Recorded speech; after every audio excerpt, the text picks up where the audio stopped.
Hey guys, tonight we drift into the dark, quiet waters of forgotten history, where the past doesn't crumble in ruins or collapse into dust, but instead slips silently beneath the waves.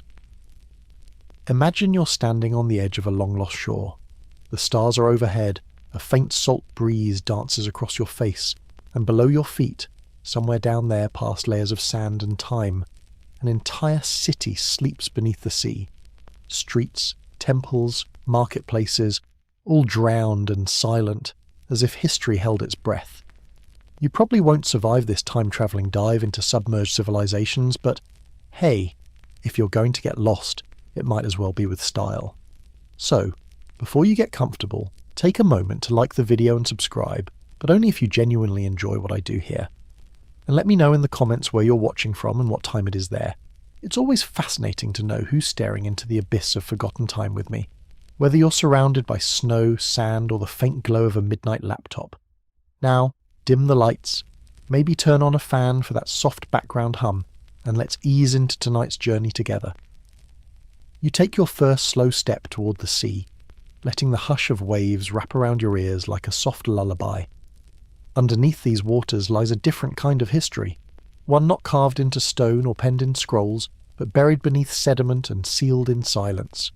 These are not the histories of kings and wars told by loud victors, but of coastal farmers, traders, sailors, and temple builders whose worlds quite literally sank. And unlike the dry, dusty archives of land, the ocean forgets fast, or at least it pretends to. Beneath the waves, the earth keeps secrets, entire shorelines swallowed by rising seas, continents lost to tectonic tantrums, and once bustling ports now visited only by curious fish and bored submarines. In some places the ruins peak just above the waterline at low tide. In others they lie hundreds of meters deep, their stories barely a whisper among sonar pings and coral growth. Mainstream historical fact: over 20% of the world's ancient coastal settlements are believed to have been submerged due to post-glacial sea level rise after the last ice age. Entire regions that were once home to communities, rituals and myths now sit under layers of salt water and silt. You picture an old harbour, wooden boats tied to weathered stone posts, marketplaces filled with clamour, voices echoing down winding alleys. Now imagine it all gone.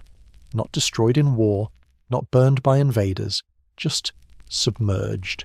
Quietly, slowly. Until the rooftops vanish and the tide is the only visitor left. Fringe tidbit? Some divers claim to hear eerie, rhythmic vibrations when exploring certain underwater ruins, almost like echoes of ancient music. Of course, it's probably just water pressure and overactive imaginations. Probably. You wade further into the narrative and the water climbs higher around you. Each ripple carries you closer to forgotten worlds. There's no one here to shout, no fanfare or crumbling ruins with interpretive signs. Just the soft hush of the deep, and the occasional fish giving you a deeply suspicious side-eye. Historians still argue whether some of these sites are actual cities, or just natural formations that happen to look eerily human-made. Yonaguni, off the coast of Japan for example, sparks debates even now. Are its symmetrical shapes and staircase-like ledges proof of ancient architecture, or just a very bored tectonic plate sculpting seafloor art? But not all sunken stories are debated. Some are confirmed, mapped, measured, photographed. Take Heracleion for example, once a thriving Egyptian port mentioned in scrolls and legends, then forgotten for over 1,000 years until it was found beneath the Nile's murky mouth. You'll float past it soon enough. For now, you let yourself sink a little deeper, adjusting to the temperature of these silent tales. You're not here to solve mysteries or rescue artifacts. You're just drifting through time, through memory, through civilizations that never screamed when they died, but instead exhaled one final breath as the sea closed gently over them. And as you sink, you start to wonder, how many cities still lie beneath us? How many myths are really memories with water damage? How much of what we think we know about the past is built on what managed to stay dry? You drift past submerged temple steps where seaweed now dances in slow-motion reverence. A faint shadow, once perhaps a wall or a gate, looms up and fades again. The ocean doesn't rush to reveal its secrets. It prefers to lull you into forgetting your questions. It prefers silence. A small, smooth stone brushes your foot. It might once have been part of a mosaic floor, or not. The ocean doesn't tell you. The seabed beneath you stretches wide, and the history above it yawns even wider. With every sunken village we'll visit tonight, you'll come a little closer to realizing how much we've lost to rising tides and shifting land. But don't worry, there's nothing to be sad about. These civilizations aren't gone, they're just asleep. Very, very quietly asleep. You take another slow step beneath the surface, and suddenly the water around you is cold and grey, tinged with the moody temper of the North Sea. You're walking now across a place that once bustled with life, Doggerland. A name that sounds suspiciously like a lost dog park, but was in fact the sprawling land bridge that once connected Britain to mainland Europe. Imagine it! Thousands of square miles of rolling hills, rivers, wetlands and grassy plains. A landscape where mammoths grazed and Mesolithic humans hunted, fished, and probably complained about the weather just like their descendants still do in England today. You tread lightly through the ancient mud, feeling silt swirl around your ankles. The North Sea churns above, but down here, the past sleeps in peace. In your mind's eye, you picture a small campfire crackling beside a riverbank. Flint tools clink against bone. Children chase each other around a hut made of reed and hide. Somewhere nearby, someone's carving strange symbols into a piece of antler, maybe bored, or maybe trying to impress a date. It's a scene from 8,000 years ago, yet it feels close. Mainstream historical fact. Doggerland existed during the last ice age and for thousands of years afterward. As glaciers melted and sea levels rose, this ancient land was slowly flooded, eventually disappearing beneath the waves around 6,200 BCE. For Mesolithic humans, the flooding wasn't instant. It was a creeping doom, a slow, soggy apocalypse. You wander past imagined forests now turned to silty shadows. Occasionally fishermen dredging the North Sea haul up bones, antlers, or even remnants of worked flint. Silent messages from a drowned world. One lucky trawler even brought up a spear carved from antler, shaped to pierce flesh, frozen in time between purpose and ruin. Fringe tidbit? Some fringe theorists believe Doggerland may have inspired early flood myths, including versions of the Great Flood that appear in Mesopotamian and biblical texts. Sure, it's speculative, but imagine the emotional impact of watching your homeland shrink day by day, season by season, until there's nowhere left to stand. Eventually the rising sea becomes more than a nuisance. It becomes a god. Historians still argue whether Doggerland was a single cultural region or a patchwork of separate Mesolithic groups. Was it a thriving network of tribes with shared customs, or simply a highway of survival, temporary camps and shifting alliances scattered across the ever-wet ground? With so little surviving, we're left piecing together the story from flint shards and pollen. You pause, kneeling beside what might have once been a riverbed. There's no sound now but the faint echo of imagined wind. You tilt your head, half expecting to hear laughter or the thud of feet chasing deer. Instead, you get bubbles. You sigh. It's always bubbles. Walking across Doggerland feels surreal. You know it's not just folklore. It's not Atlantis or some myth cooked up by a creative priest. This was real land with real people, and now it's gone. Submerged not in catastrophe, but in patience. The sea doesn't rush. It waits. Always has. Somewhere beneath the seabed you imagine a hearthstone still resting where it fell. Maybe some crude necklace of shell and bone lies untouched, its maker's name long forgotten. You picture hands threading cord, carving lines, building things that mattered, and you feel the twinge of a strange melancholy, as if those hands still echo in your own. You stumble slightly. Silt is tricky like that, and catch yourself near a patch of darker mud.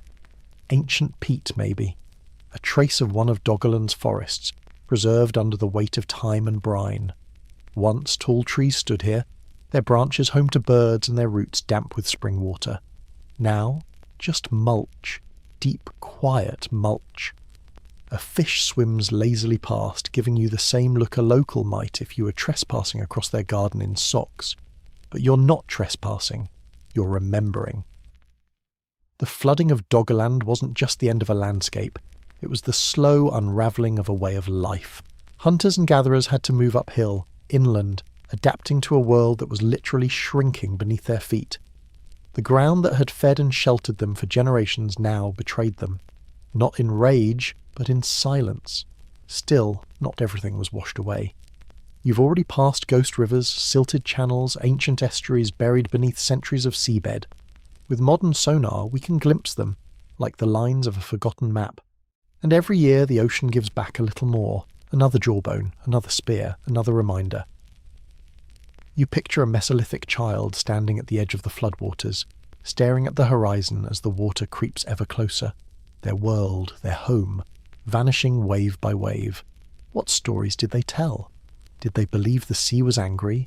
Or did they simply adapt, moving inland with aching feet and new songs? As you take one final look across this drowned plain, you realise something simple yet profound. We walk on history. We sail over memory. Every wave above Doggerland is a ripple in human time, a breath of lives lost to the deep, and the sea keeps rising. Now the water grows warmer, tinged with the sunlit hues of the Mediterranean. The current softens, and for a moment you feel like you're floating in a dream, except beneath you, resting just off the Egyptian coast, is the quiet ghost of a city swallowed by silt and tide, Heracleion.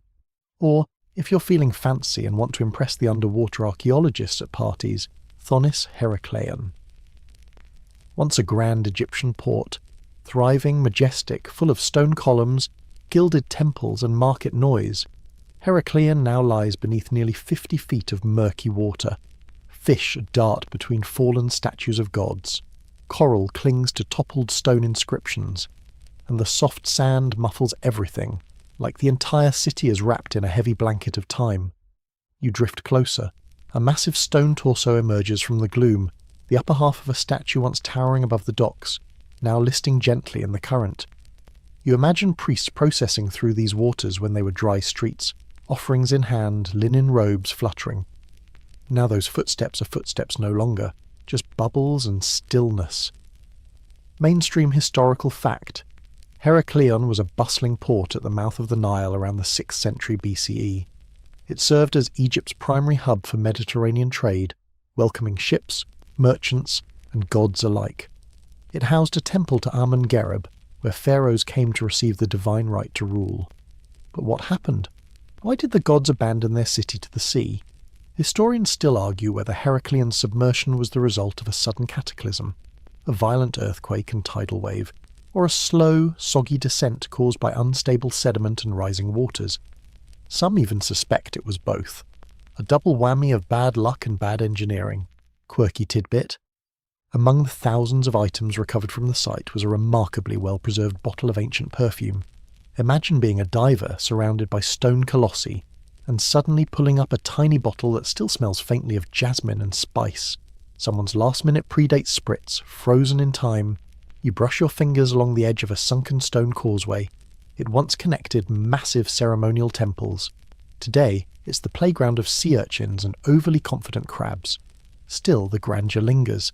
Even underwater, Heracleion feels important, like a place that refuses to be forgotten. A massive stele rises from the sand, covered in hieroglyphs that remain startlingly crisp. You can't read them, but you don't need to. You know they once told laws, decrees, or perhaps the story of a god's favour. Now they speak only to the fish. You let yourself hover over what might have been a marketplace. Imagine the clamour. Merchants shouting prices, baskets filled with garlic and dates, incense curling up into the hot air. Now there's just seaweed and sand, settling gently on what might have once been a merchant's stall. There's a strange peace in Heracleon's ruins, not eerie, just quiet, a kind of timeless patience. This city didn't vanish in panic. There's no sense of flight or fire, just stillness, as if one day the sea rolled in and the people simply left, or stayed and waited. You pause at the base of a toppled obelisk, broken neatly in half. The crack is sharp, surgical. Time is a surprisingly efficient sculptor. Nearby, a golden statue of the goddess Isis was found. Not large, just enough to be personal, maybe once placed in a private home. It's reminders like this that get to you. Not the massive temples, but the little things. The perfume bottles, the jewellery, a tiny spoon carved from ivory. These are what make the city feel real. You glance up toward the surface and imagine the skyline that once rose above these waters. Heracleion would have gleamed in the sun, with flags fluttering from ships and towers. Now only the sun remains, filtering through the water like sleepy fingers reaching down to touch what once was. And this wasn't just any port. For a time, Heracleion was the port. Before Alexandria stole the spotlight, Heracleion was where Greek merchants first set foot in Egypt, where cultures mingled, where taxes were collected with a smirk, where priests whispered secrets about divine lineages. You swim slowly past a cluster of statues, one pharaoh, one queen, one god. All three shoulder to shoulder, now tilted like old gravestones. They were recovered together, standing tall in their underwater exile. Some believe they were part of a grand gateway into the city. Others think they stood watch over a sacred ritual plaza. Whatever their original place, they seem content now just watching the sea. Historians still debate how long Heracleion had been sinking before it finally disappeared. Was it already half drowned when Cleopatra was born? Did people still live here when Caesar's ships docked further west? The city appears in texts and then vanishes, like a magician's trick, except the only audience left is barnacles. Even its rediscovery feels like a story. For centuries, Heracleion was a legend, a half-remembered place, vaguely referenced in inscriptions and dismissed by some as pure myth. Then, in the early 2000s, underwater archaeologists found it, intact, monumental, like a whispered rumour that turned out to be true. You float backward, letting the current push you gently past another temple base. You imagine the priesthood, robed in white, offering prayers to gods whose names are now silted over. Was it Poseidon's jealousy that dragged the city down? Or just the Nile doing what rivers do, change course, change fate? Heracleion didn't scream as it sank, it just let go. And now, it rests beneath the sea, offering up its secrets one artifact at a time, to anyone patient enough to look. You glide eastward now, deeper into the warm shimmer of the Indian Ocean, where sunlight dances above but the depths below hum with silence. It's here, off the coast of modern-day India, that another whisper from history lies waiting, Dwaraka, the city of myth, of marvel, of muddled memory. You feel it before you see it, like something brushing the edge of your thoughts, a presence beneath the tide. In Hindu tradition, Dwaraka was the legendary city ruled by Krishna himself. Yes, that Krishna, god of compassion, mischief and the occasional epic war. The scriptures describe a city so grand it glittered with gold, floated above sea level, and bustled with palaces, gardens and chariots moving faster than they had any right to. Naturally, the sea grew jealous, or perhaps the gods got bored. Either way, the legend ends the same. The city sank. Mainstream historical fact. Off the coast of Gujarat, near the modern town also called Dwarka, marine archaeologists have discovered submerged structures, walls, stone platforms and stepped features that suggest a city did once exist here, and it went under sometime after 1500 BCE. But here's the kicker. Historians still argue whether the underwater ruins belong to the mythical Dwaraka or to some lesser-known port swallowed by erosion and earthquakes. The link to Krishna's celestial city is tantalizing, but unproven. A classic case of history doing the world's slowest wink. You drift closer to one of the submerged platforms. It's covered in coral now, but you can trace the outlines, squares, stairways, perhaps the base of a tower. Was this the foundation of a palace, a temple, or maybe just the town square where people sold lentils and gossiped about the royal court's latest scandals? Nearby, divers have discovered anchors, some stone, some iron, evidence of ancient maritime trade. Quirky tidbit. One anchor was shaped so oddly it sparked online rumours of an ancient alien steering wheel. Turns out it was probably just a cleverly weighted mooring stone. Sorry, aliens. The sea here is gentle but unknowable. You drift past submerged steps descending into the sand. Were these ceremonial? Did they once lead into a sacred pool where devotees bathed before prayer? Or were they just a fancy feature outside someone's beach villa? You picture Krishna walking these steps, shining, graceful, divine, before vanishing into the tide. Myth says he left the city when his time among mortals ended, and not long after, Dwaraka vanished beneath the sea, as if the city itself had been waiting for him to leave before letting go. There's something poetic about that, even if it isn't entirely historically airtight. The idea that a god's departure could unravel stone and structure, pulling an entire city into the depths. It's the kind of tale you want to believe. And yet, even without divine drama, the science still holds intrigue. The region is tectonically active. Subduction zones grind away in silence, shaping coastlines over centuries. Erosion eats away at everything humans build. Sea levels rise, even when no one's watching. You begin to understand how a city, any city, might one day just vanish. You pass over what looks like a corridor, or perhaps a channel. The stones are worn smooth, the corners softened by centuries of salt and current. But the layout feels deliberate. Not just rubble, this was planned. Someone stood here, thousands of years ago, thinking, let's build something that lasts. And yet, here it is, buried under sea and sand. Historians still debate whether the ruins date to Krishna's era, if there even was such a historical era, or if they belong to later centuries of urban settlement. The Mahabharata, that epic saga of divine wars and lost kingdoms, blends myth with memory so freely it's hard to tell where one ends and the other begins. But myth doesn't need permission to survive. Dwarka endures not just because of archaeology, but because it lives in the imagination of millions. Pilgrims still visit the modern city of Dwarka.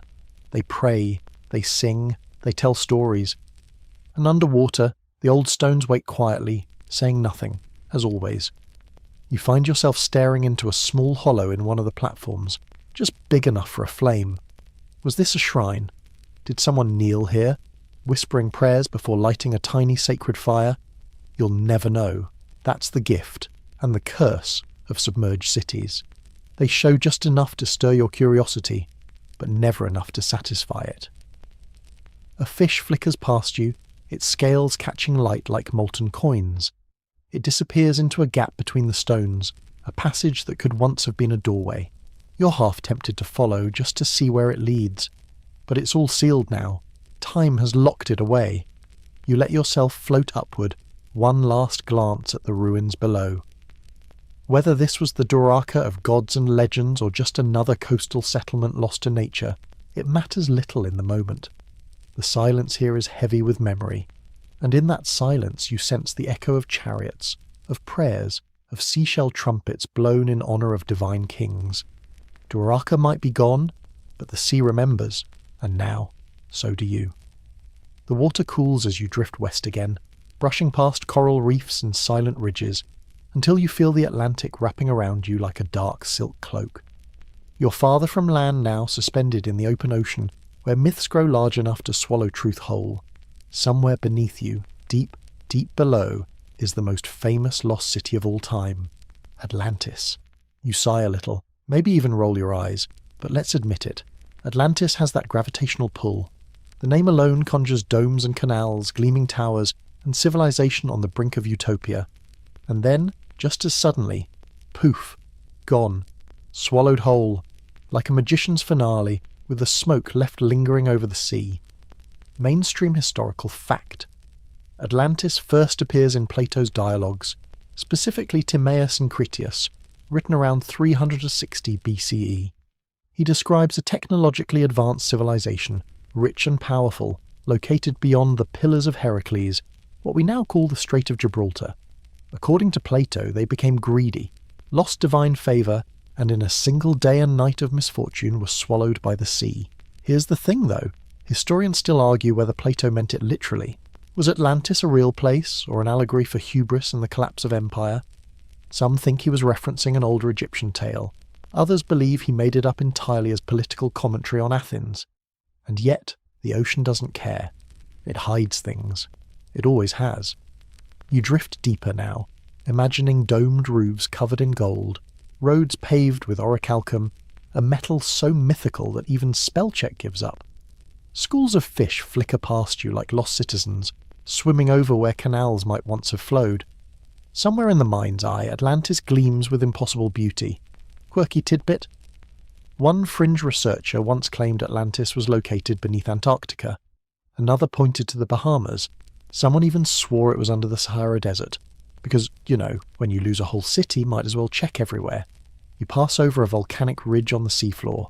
Some scientists argue that real sunken lands, like the submerged plateau of the Azores, might have inspired the Atlantis legend. The Azores lie roughly in the area Plato described, and seismic activity there could, in theory, have led to some landmasses being swallowed by tectonic shifts or tsunamis. But others scoff. The Azores weren't big enough, they say. No evidence of advanced civilization. Just more rocks, more lava, more cold water.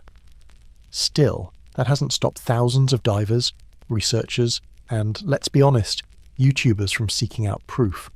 You imagine someone in ancient Greece hearing stories of an island empire beyond the known world, rich with strange metals, ruled by god-kissed kings. They wouldn't have asked for a footnote or a citation, they just believed, because the sea hides stories, and stories are often more real than facts. You drift downward again. No ruins here, no statues or marketplaces, just silt and volcanic basalt. But even this emptiness feels theatrical, like the sea deliberately wiped the slate clean. You half expect to stumble on a glowing trident or a crystal obelisk. No luck, just sand. And yet, that's the magic of Atlantis. It survives precisely because it cannot be found. Every generation digs for it in a different place. Some even claim Plato encoded it in star maps. Others think aliens built it, or that it was an outpost of a forgotten human super-civilization. Historians still debate whether Plato was drawing on a real drowned city, or simply creating a cautionary tale. A few even think he blended facts from different catastrophes, like the Thera eruption that wiped out large portions of Minoan civilization. That disaster happened 1,000 years before Plato's time, and some scholars argue that oral memory of such an event could have inspired the Atlantis myth. You consider that as you float in this nowhere space. The idea that myths might carry buried truths, not facts necessarily, but emotional truths. That the fear of hubris, the rise and fall of empires, the terror of nature's indifference might get distilled into one perfect image.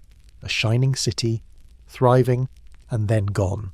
The ocean floor here looks peaceful, but the peace feels suspicious, like something's watching.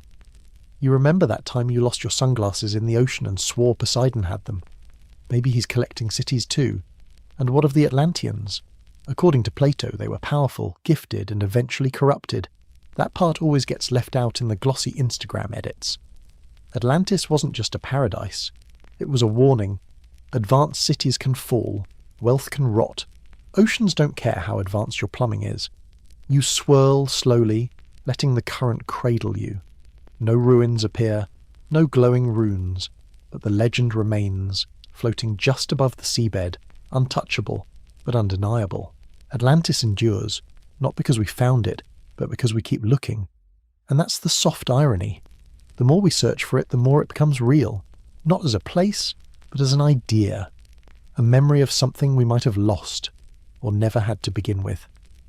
You drift upward, back toward the glimmer of the surface, and behind you the ocean closes its jaws again, silent, mysterious, as if to say, nice try. You let the last ripple of Atlantis fade behind you, drifting eastward once again as the sea darkens into deeper hues. Beneath your feet the Mediterranean Sea stretches wide, calm on the surface, but far below, hidden among silt and time, lies another silence. A ghost town swallowed by centuries, buried beneath the waves just off the coast of Egypt. Heracleion. You don't spot it at first. The water's a little murky here, tinged with the Nile's eternal dust. But as you sink slowly, shapes begin to emerge. Not vague ones. Real, cut stone geometry. Massive columns, tumbled statues, streets that once echoed with footsteps now lying flat under the ocean floor like pressed flowers in a book no one has opened in 2,000 years. Heracleion, or Thonis to the Egyptians, was once the grand gateway into Egypt for ships sailing in from the Mediterranean. Think customs, taxes, markets, temples, the whole shebang. It flourished around the 7th century BCE, bustling with trade and ceremonial processions. Historians agree it was one of the most important ports of the time, and then, like so many stories in this underwater journey, it vanished. Historians still argue whether Heracleion disappeared suddenly, perhaps after a massive earthquake and liquefaction event, or whether it sank slowly, inch by inch, as the Nile delta beneath it shifted and slurped its foundations into oblivion. Either way, by the 2nd century CE, the city was gone. Not forgotten exactly, but filed away as legend. Quirky tidbit. Locals spoke for centuries of a city beneath the waves, but it wasn't rediscovered until the early 2000s. You'd think something as big as an entire city would be hard to misplace. but apparently losing a metropolis is easier than finding your car keys after a nap. Now, floating above the ruins, you see outlines of temples dedicated to gods long out of office. There's a particularly dramatic statue of Hapi, the Nile god of fertility, arms crossed, muscles flexed, like a divine gym instructor. He's toppled now, half buried, as if the sea tried to hide his pride. Elsewhere lie giant blocks inscribed with ancient Greek and Egyptian scripts, reminders that this was a multicultural hub. Merchants from across the Mediterranean unloaded cargo here.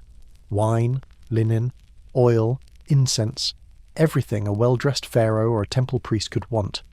The city thrived, loud and layered with languages, until nature pulled the plug. You hover over what looks like a ceremonial canal. Divers found dozens of small boats still intact, their wooden frames preserved by the oxygen-starved silt. Imagine being the last person rowing out of this harbour, watching buildings tilt as the ground beneath them gave way. The tragedy is quiet now, like everything else underwater.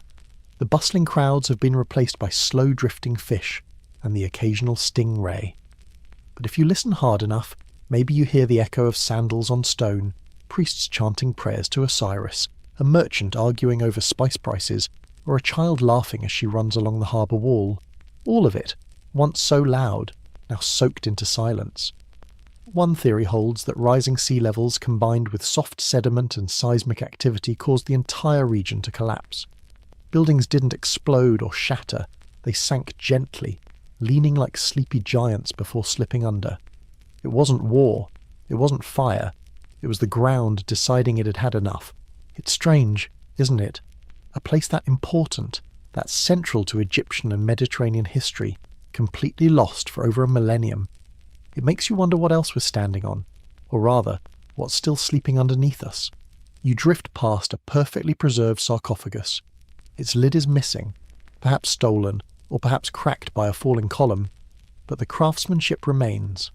Someone, a long time ago, carved it with great care. For someone else who, just like you, never imagined their final resting place would end up hosting sea urchins. Heracleion also had connections to the myth of Helen of Troy. Legend says she and Paris fled to Egypt and stayed in this city before the war took its full toll. Whether true or just more ancient PR spin, the association gave Heracleion a golden glow in ancient storytelling, a place of sanctuary and scandal, tucked right at the mouth of the Nile. Historians still wonder how much more lies undiscovered.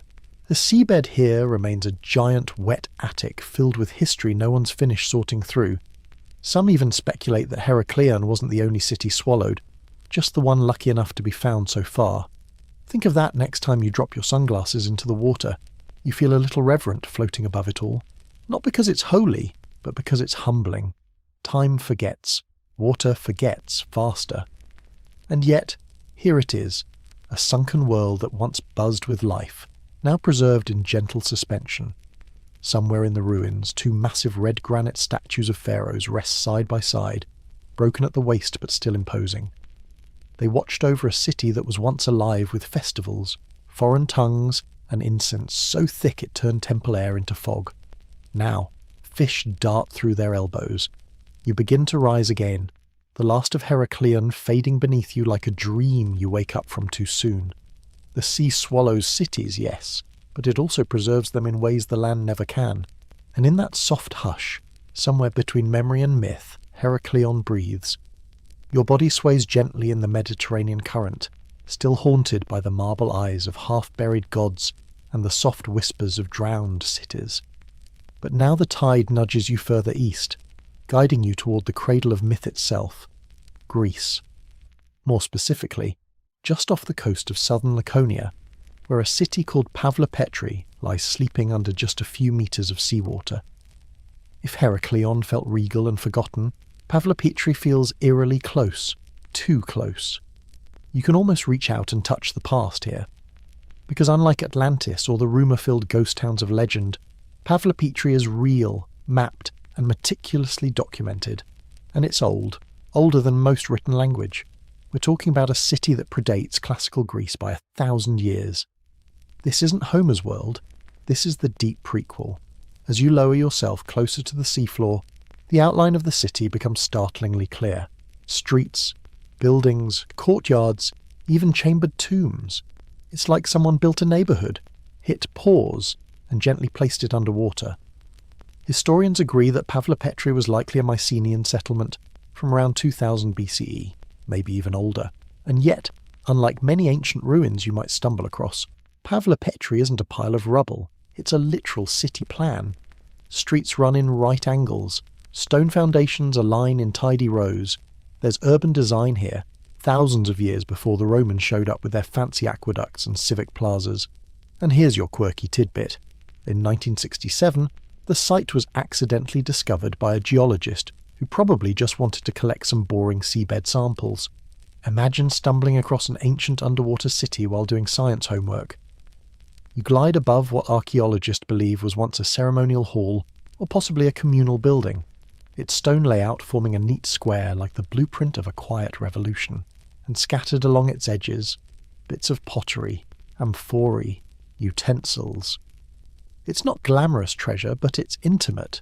These weren't symbols of conquest or temples to ego. These were dinner parties, market days, children's shoes left at the door. Historians still argue whether Pavlopetri was wiped out by a tsunami, flooded by rising sea levels, or slowly claimed by coastal erosion. It could have been one big catastrophe, or a gradual surrender to the sea. Either way, it didn't disappear without leaving its signature behind. What's astonishing is how shallow it lies. The city sleeps just beneath the surface, so close that a strong swimmer could snorkel the perimeter on a sunny day. No high-tech submarines or mythical treasure maps required.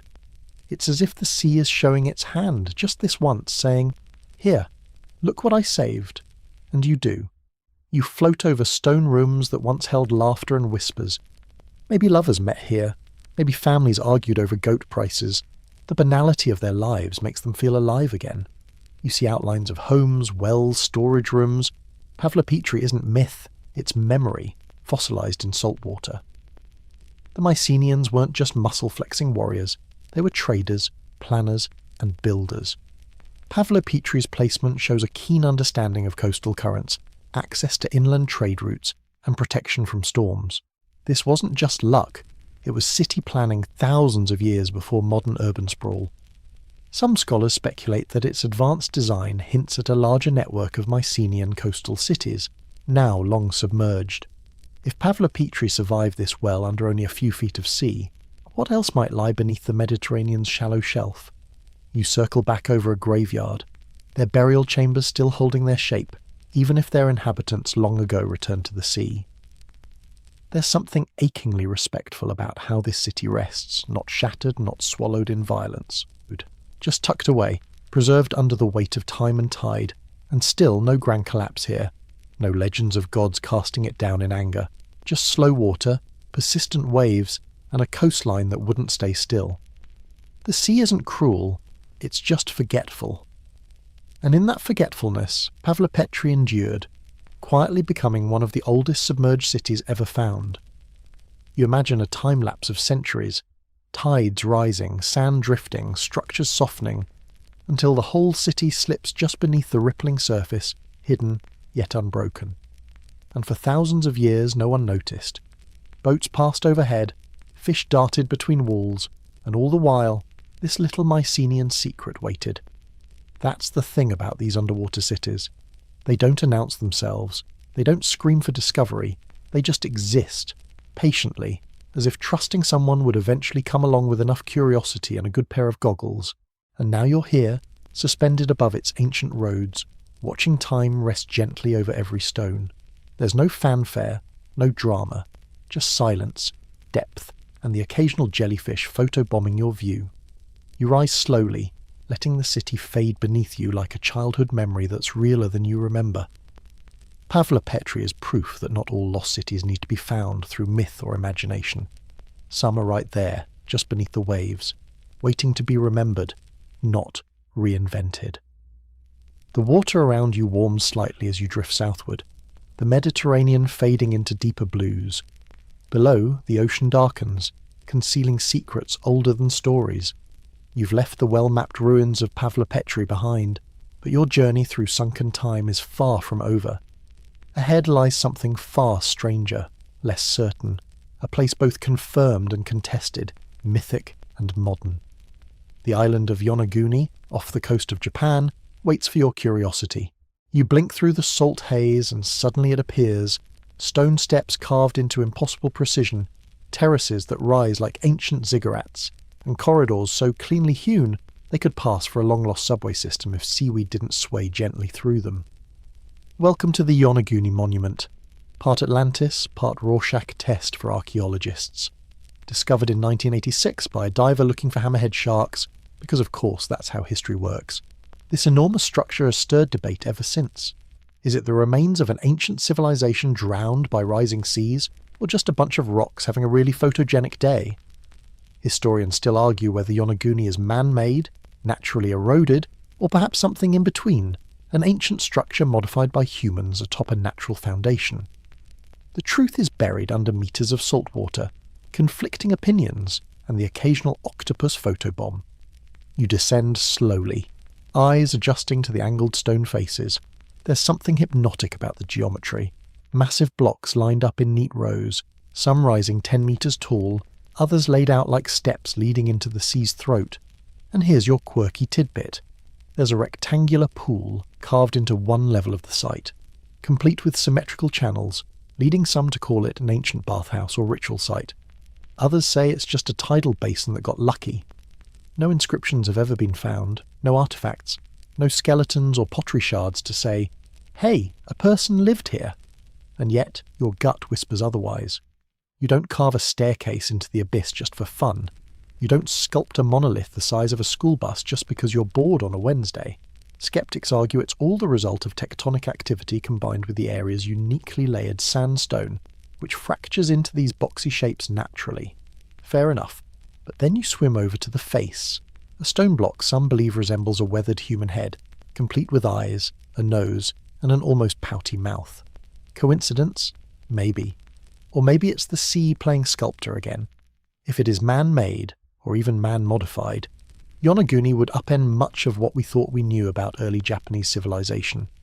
The site lies about 25 meters underwater, which suggests that if it was once above sea level, it would have been submerged around 10,000 years ago, during the last ice age, long before rice paddies or samurai swords. You brush your hand over one of the terraces, smooth and cold. It doesn't tell you what it is. It doesn't offer a name or date or origin. It simply exists, too symmetrical to dismiss, too mysterious to confirm. It just stares back. One section resembles an altar, a broad flat expanse that looks like the stage for some long-lost performance. Imagine priests in sea-worn robes chanting into the wind, or astronomers tracking the sun's movement as shadows fall across its face. Or it's just a rock, a beautiful, frustrating rock.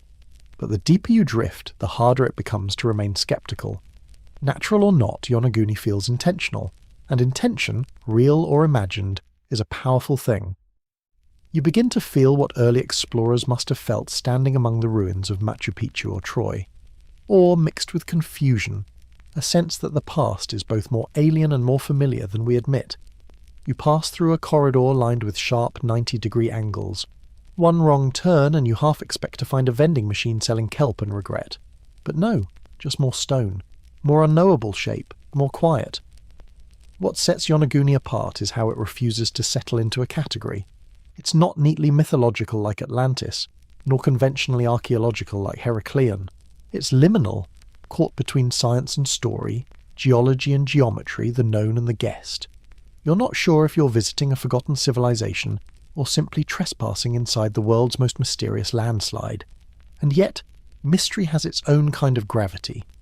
People are drawn to Yonaguni not just to understand it, but to experience the ambiguity firsthand, to stand on the edge of what might be an ancient temple, or might be an unusually tidy boulder, and ask, what if? There's even a theory, brace yourself, that Yonaguni is the last surviving remnant of Mu, a lost Pacific continent said to have been home to a great prehistoric civilization. Scholars roll their eyes at this, of course, but still. The monument stares back. You surface for a breath, blinking at the Japanese coastline. The island of Yonaguni is barely a dot on the map. Most people have never heard of it, and yet below its waves lies a monument, natural or not, that has captured imaginations for decades. The silence of the stones says nothing. but somehow that nothing echoes. You let the currents tuck you onward. The mystery of Yonaguni lingers behind you like a half-remembered dream, equal parts absurd, majestic and unresolved, a monument to ambiguity, a shrine to questions that don't want answers. The sea begins to change beneath you. The water cools slightly, darkens a touch, and the currents no longer feel like gentle suggestions but quiet, ancient hands guiding you downward. You've drifted far now, away from the well-lit coasts of Europe and Asia, away from the cosy warmth of Mediterranean shallows, and toward something deeper, something older. You glide into the Indian Ocean, where the whispers of forgotten civilizations echo not through stone temples, but through the currents themselves. And here, almost shyly, the story of the submerged city of Dwarka rises to meet you.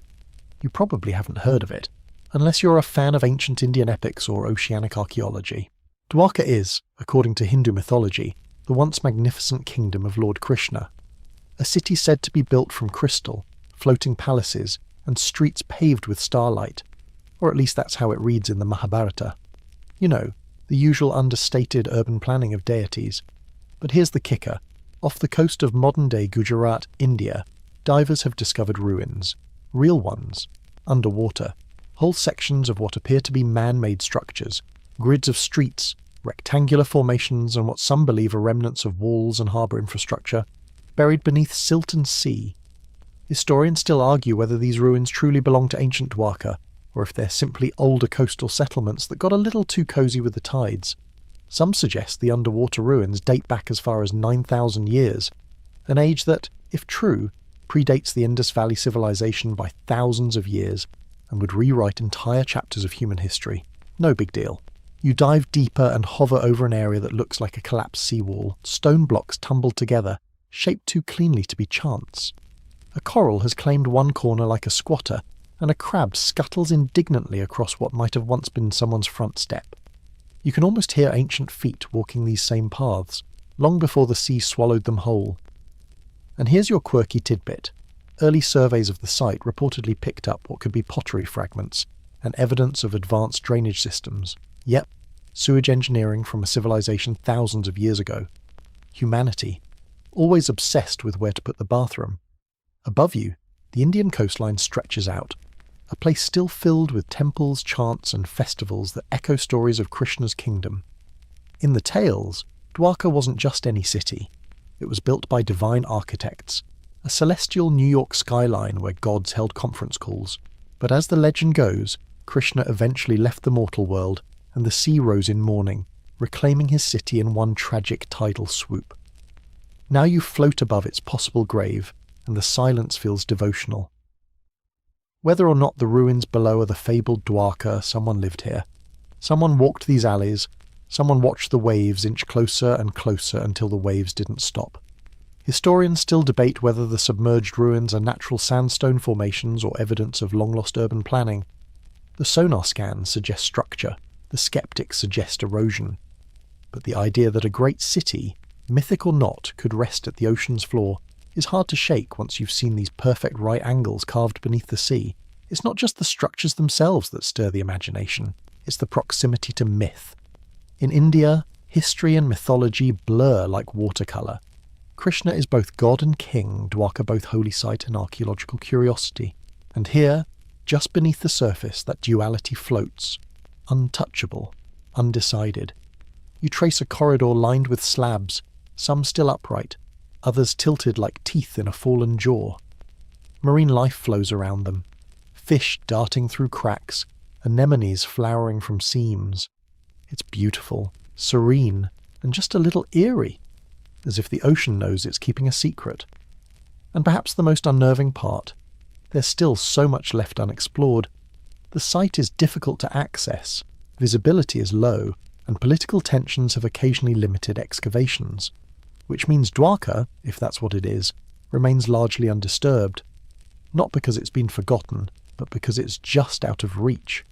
You float upwards slightly, catching a glimpse of a long rectangular formation that resembles a pier or jetty. The idea that people here built harbours hints at maritime trade.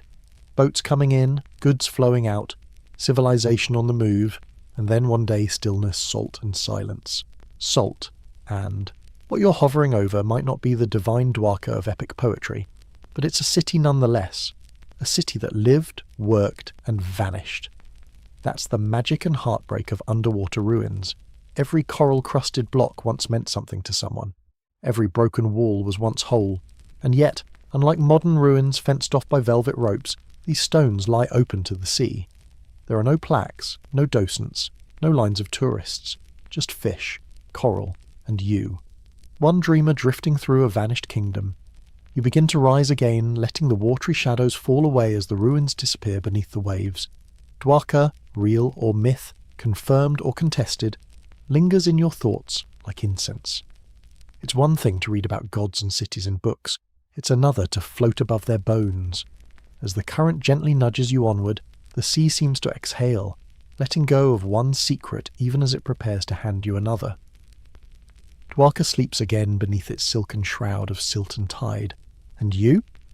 You drift on, still chasing whispers. The water turns darker now, not because the sun is fading, but because you're plunging into deeper, quieter territory. Fewer fish, less coral, more shadows. The ocean seems to hush itself, as though you're entering a sacred space. And in a way you are. You're drifting over the ancient and half-imagined ruins of Bimini Road, one of the most famously mysterious underwater structures in the Atlantic Ocean, nestled near the Bahamas. If you've ever heard whispers of Atlantis washing up on modern shores, this is probably the place they were talking about.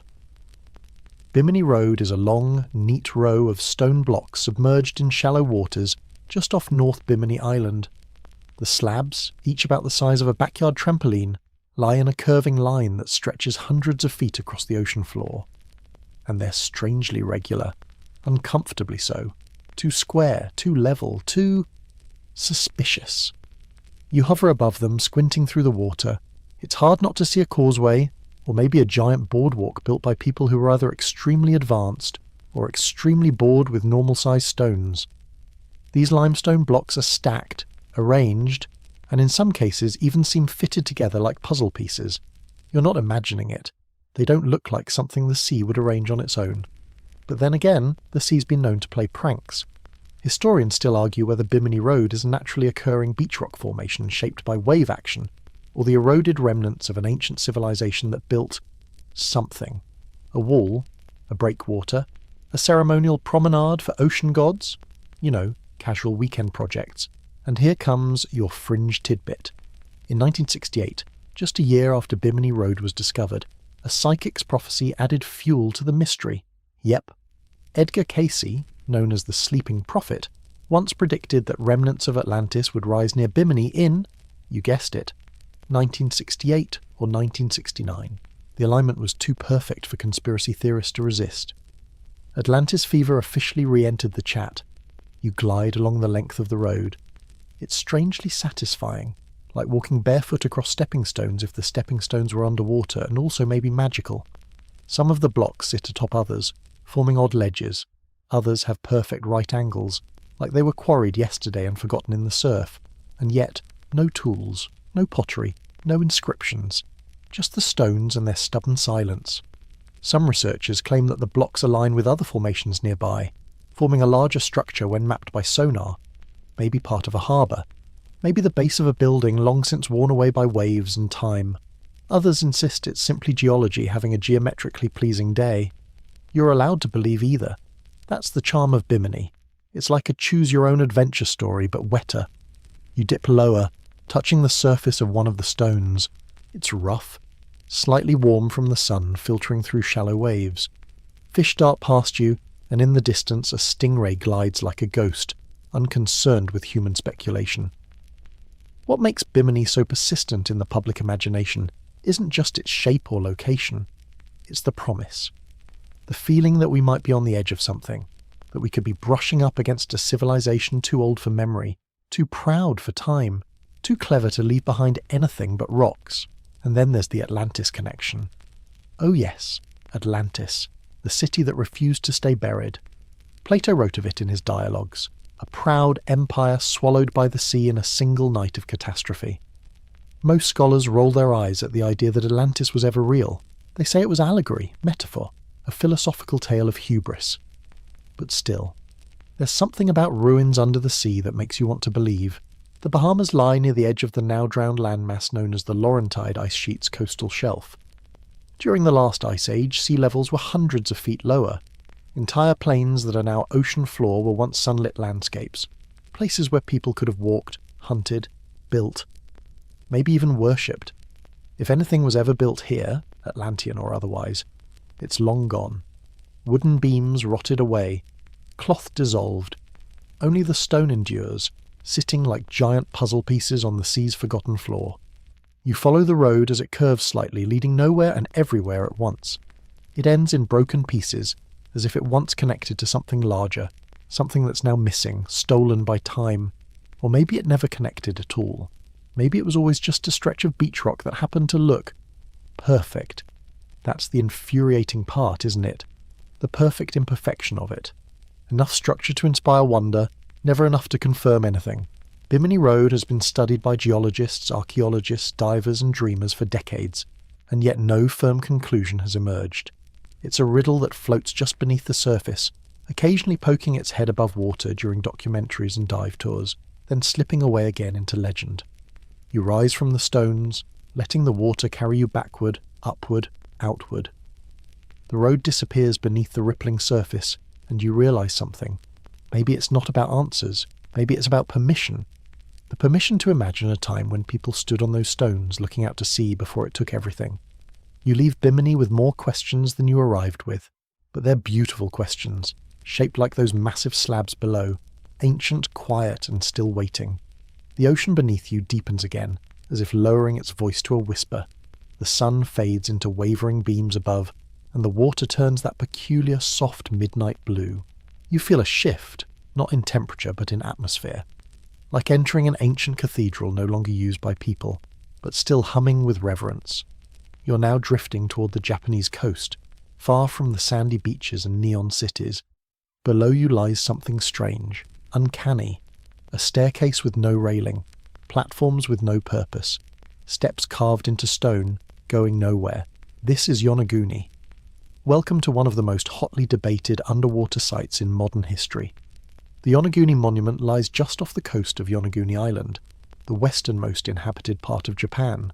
And if you're thinking, sure, an underwater staircase sounds like a Pinterest board for mermaids, you're not far off.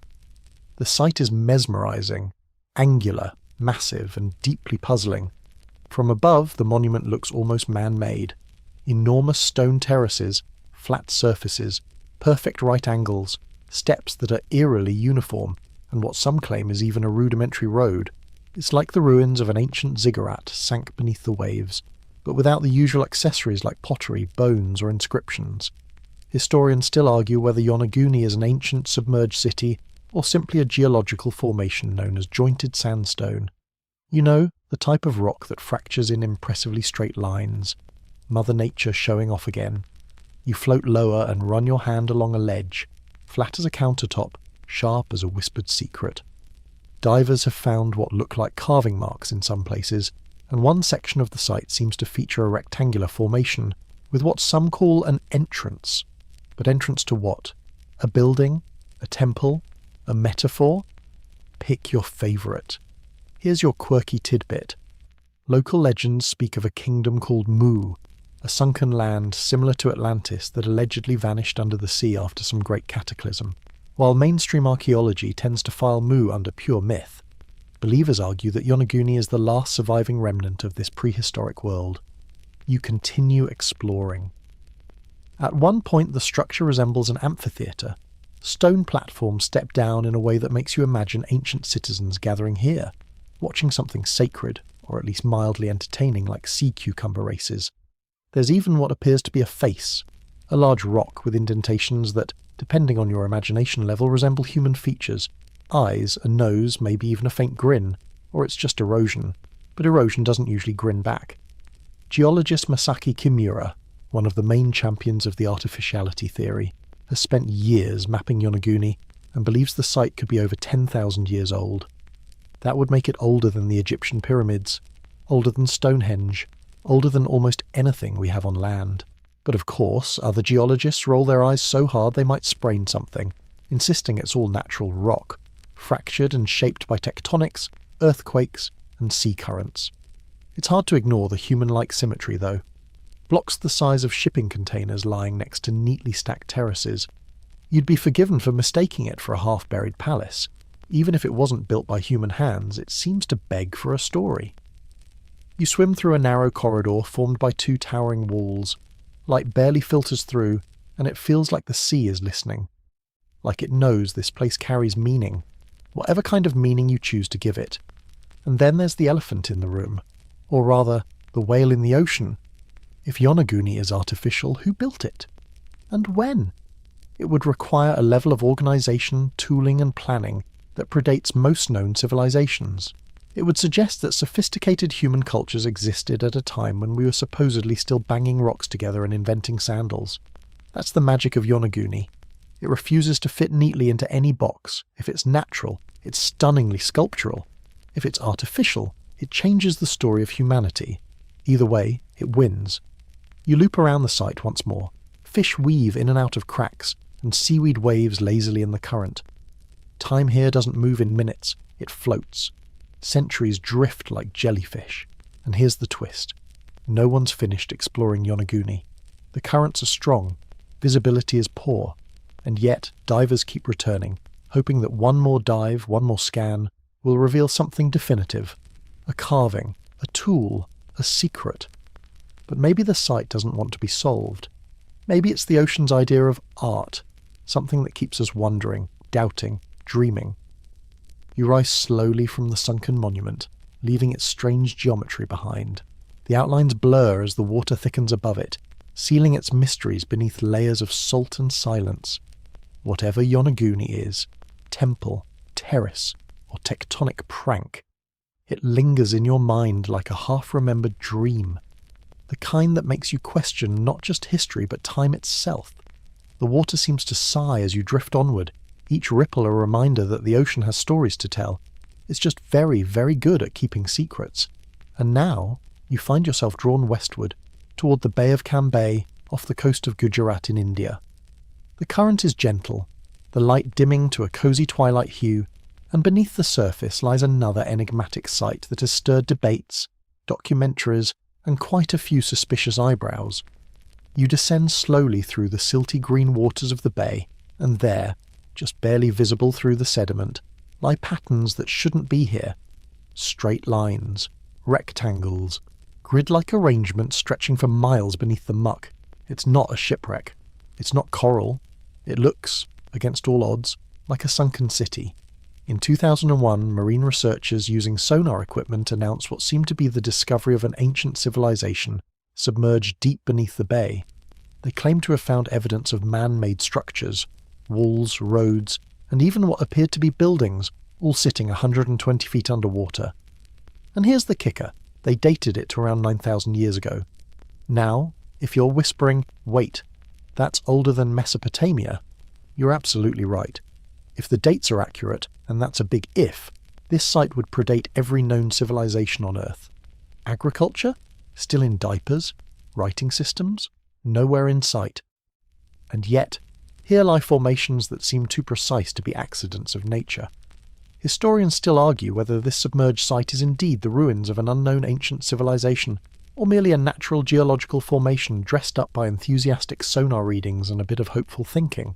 The Indian government, understandably intrigued, launched several follow-up expeditions, but access has been limited.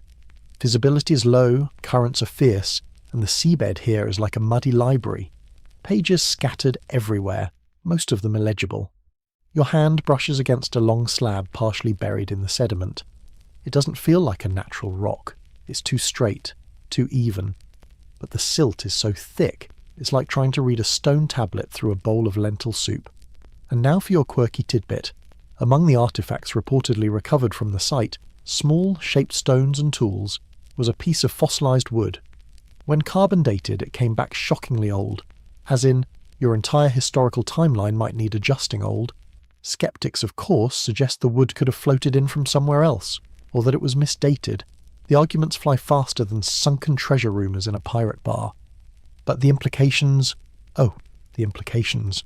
If the site is real, it would suggest that an advanced society with urban planning, stoneworking capabilities, and perhaps even religious or civic institutions existed thousands of years before history currently acknowledges. It would mean rewriting the human story, not just adding a footnote, but ripping out a few early chapters and penciling in something completely new. You move slowly over what looks like a long avenue. Rows of parallel ridges run beneath you, like ancient foundations arranged in a careful grid. Fish dart through the ruins, blissfully indifferent to their historical significance. It's like they know you'll never be able to prove what you saw. And that's the haunting thing about undersea archaeology. Water distorts everything. It wears away proof. It hides what it doesn't want seen. It's the ultimate unreliable narrator. You might be hovering above the cradle of an ancient civilization, or a very cooperative rock garden. There's also the weight of myth pressing down here. India's ancient epics speak of cities consumed by floods, civilizations punished by the gods or destroyed by cosmic misfortune. Dwarka, the legendary city of Lord Krishna, is often named in connection with Cambay's underwater grid. Did those stories echo real events? Were they exaggerations? Or did they contain grains of truth, like folklore marinated in time? As you rise from the site, silt trailing behind like sea smoke, you're left with more wonder than certainty. No inscriptions, no statues, just patterns in the dark, so straight and so regular they almost feel smug. You want to believe they mean something, but here's the thing about sunken cities. Even when they vanish, they leave questions floating in their place. They press up against the boundaries of what we know and dare us to push further. Maybe Cambay is a mirage, or maybe it's the oldest city you'll never visit. You kick gently toward the surface, light shimmering above like a secret waiting to be remembered. Below you, the grid fades into murkiness again, swallowed by a sea that forgets and forgives on its own terms. The ocean tugs gently now, like a storyteller beckoning you closer to the next whisper. You follow the current southwest across the vast Arabian Sea and round the Horn of Africa, gliding along warm coastal waters until the pulse of something ancient catches your attention off the eastern coast of Egypt, near a sleepy little village called Abu Qir. The surface above you sparkles like hammered gold, but below, the water holds its breath. You descend slowly, and the shadows shift into shapes. Columns, statues, fragments of a city once thought to be nothing more than myth. Welcome to Heracleion, or, if you're in a more classical mood, Thonis Heracleion. This city, once one of the most powerful port cities in ancient Egypt, lay completely forgotten for nearly 200 years. That is, until a team of underwater archaeologists led by French explorer Frank Godiot stumbled upon it in 2000 while looking for Napoleonic warships. Instead, they found a legend. You hover now above what looks like the ghost of a harbour. Colossal stone blocks rest half buried in the sand.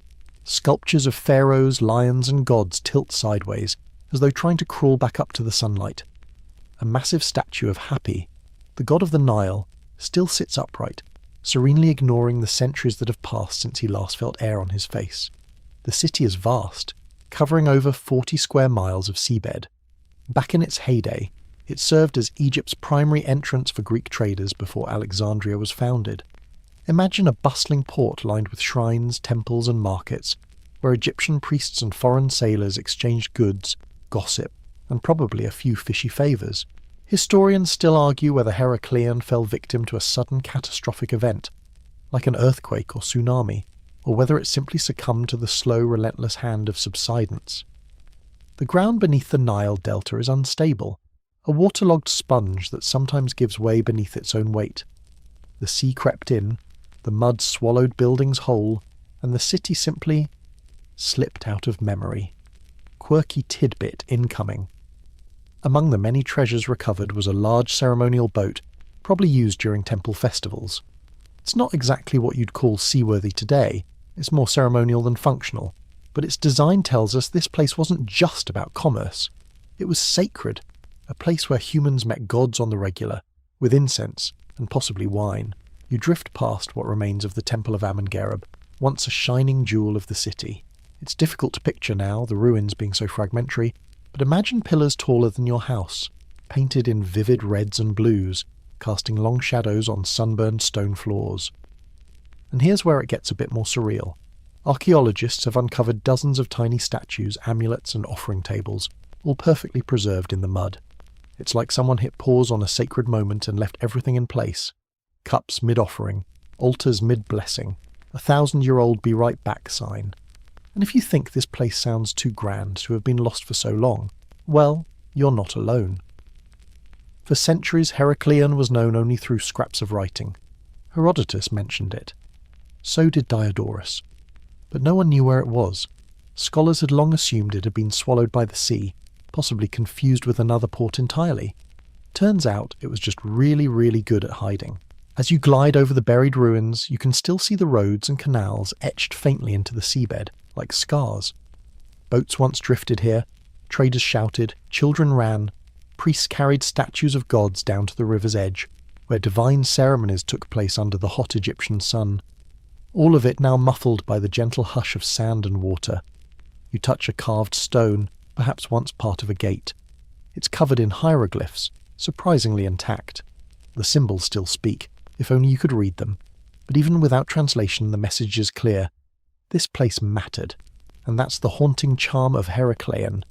It wasn't just a city, it was a point of contact between worlds, Egyptian and Greek, human and divine, earth and water, and now it's a memory whispered through seaweed and coral. You rise slowly, the pillars and statues shrinking beneath you like distant dreams.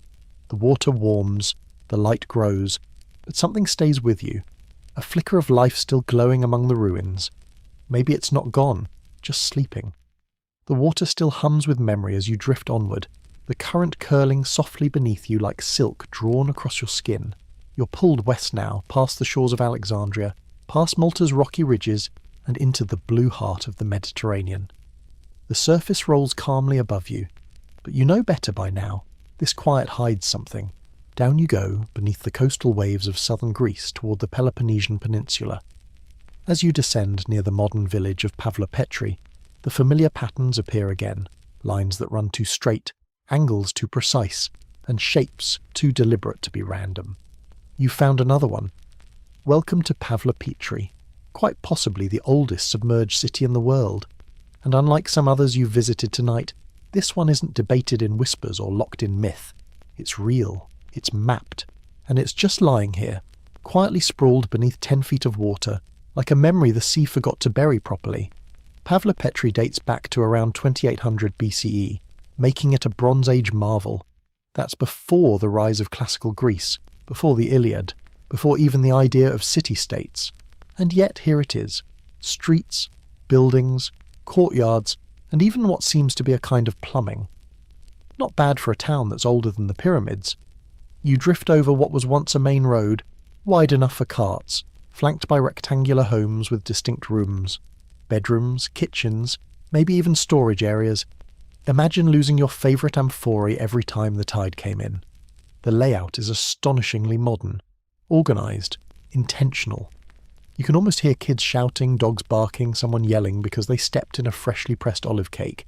And here's your quirky detail for the night.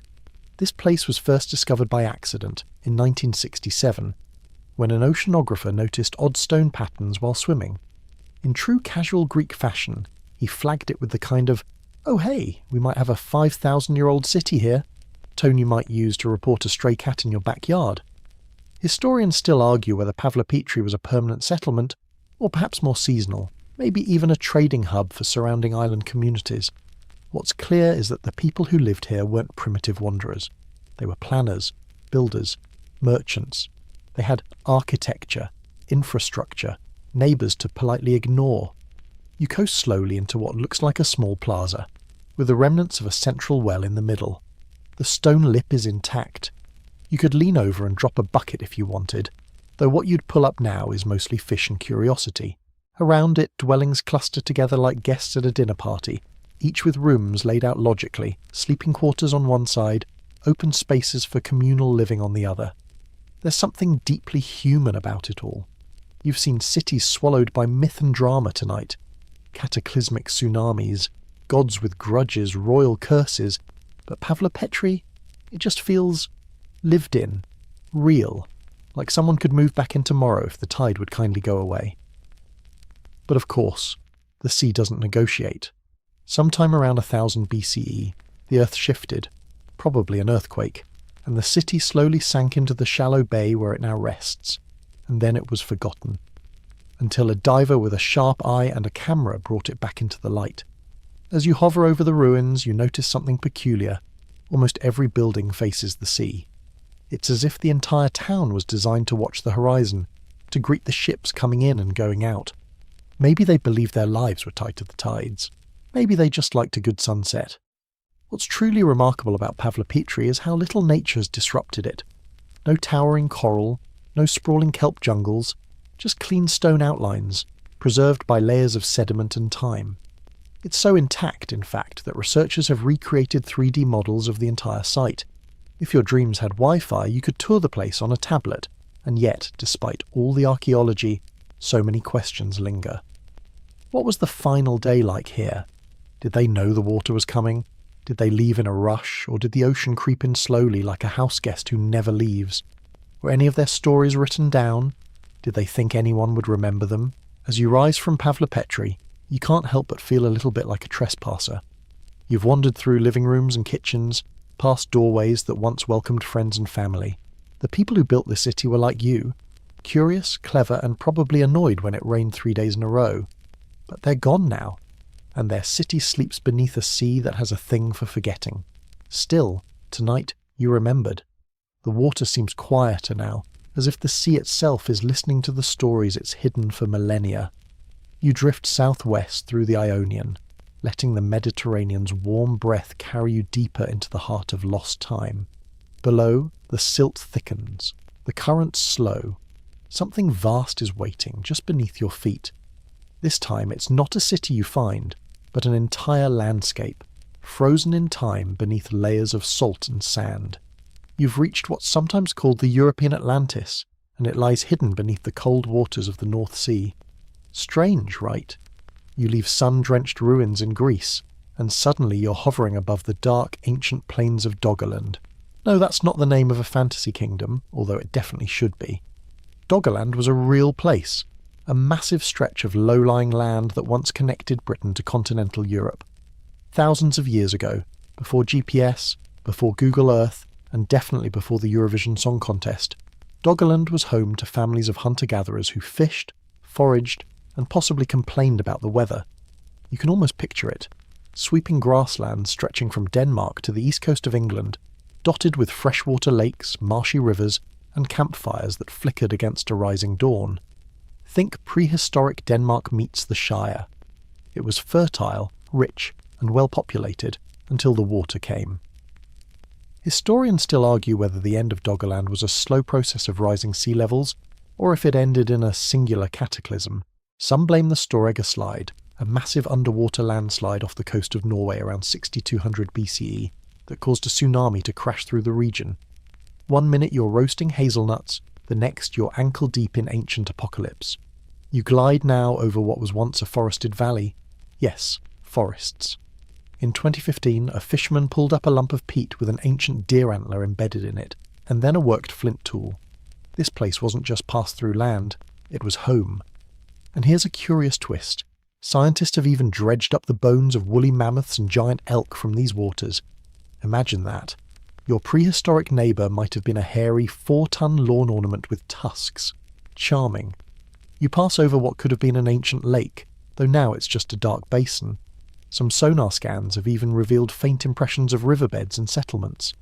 The seafloor here is like an X-ray of a forgotten world. Archaeologists have tried to map it out using seismic surveys. Yes, the same tech used in oil drilling, and they've managed to piece together an entire lost geography. And this land, this Doggerland, was a bridge, a connector between tribes, languages, migrations. Britain wasn't an island, not yet. People walked from France to Kent without needing a channel tunnel or a customs declaration. It was a single landmass.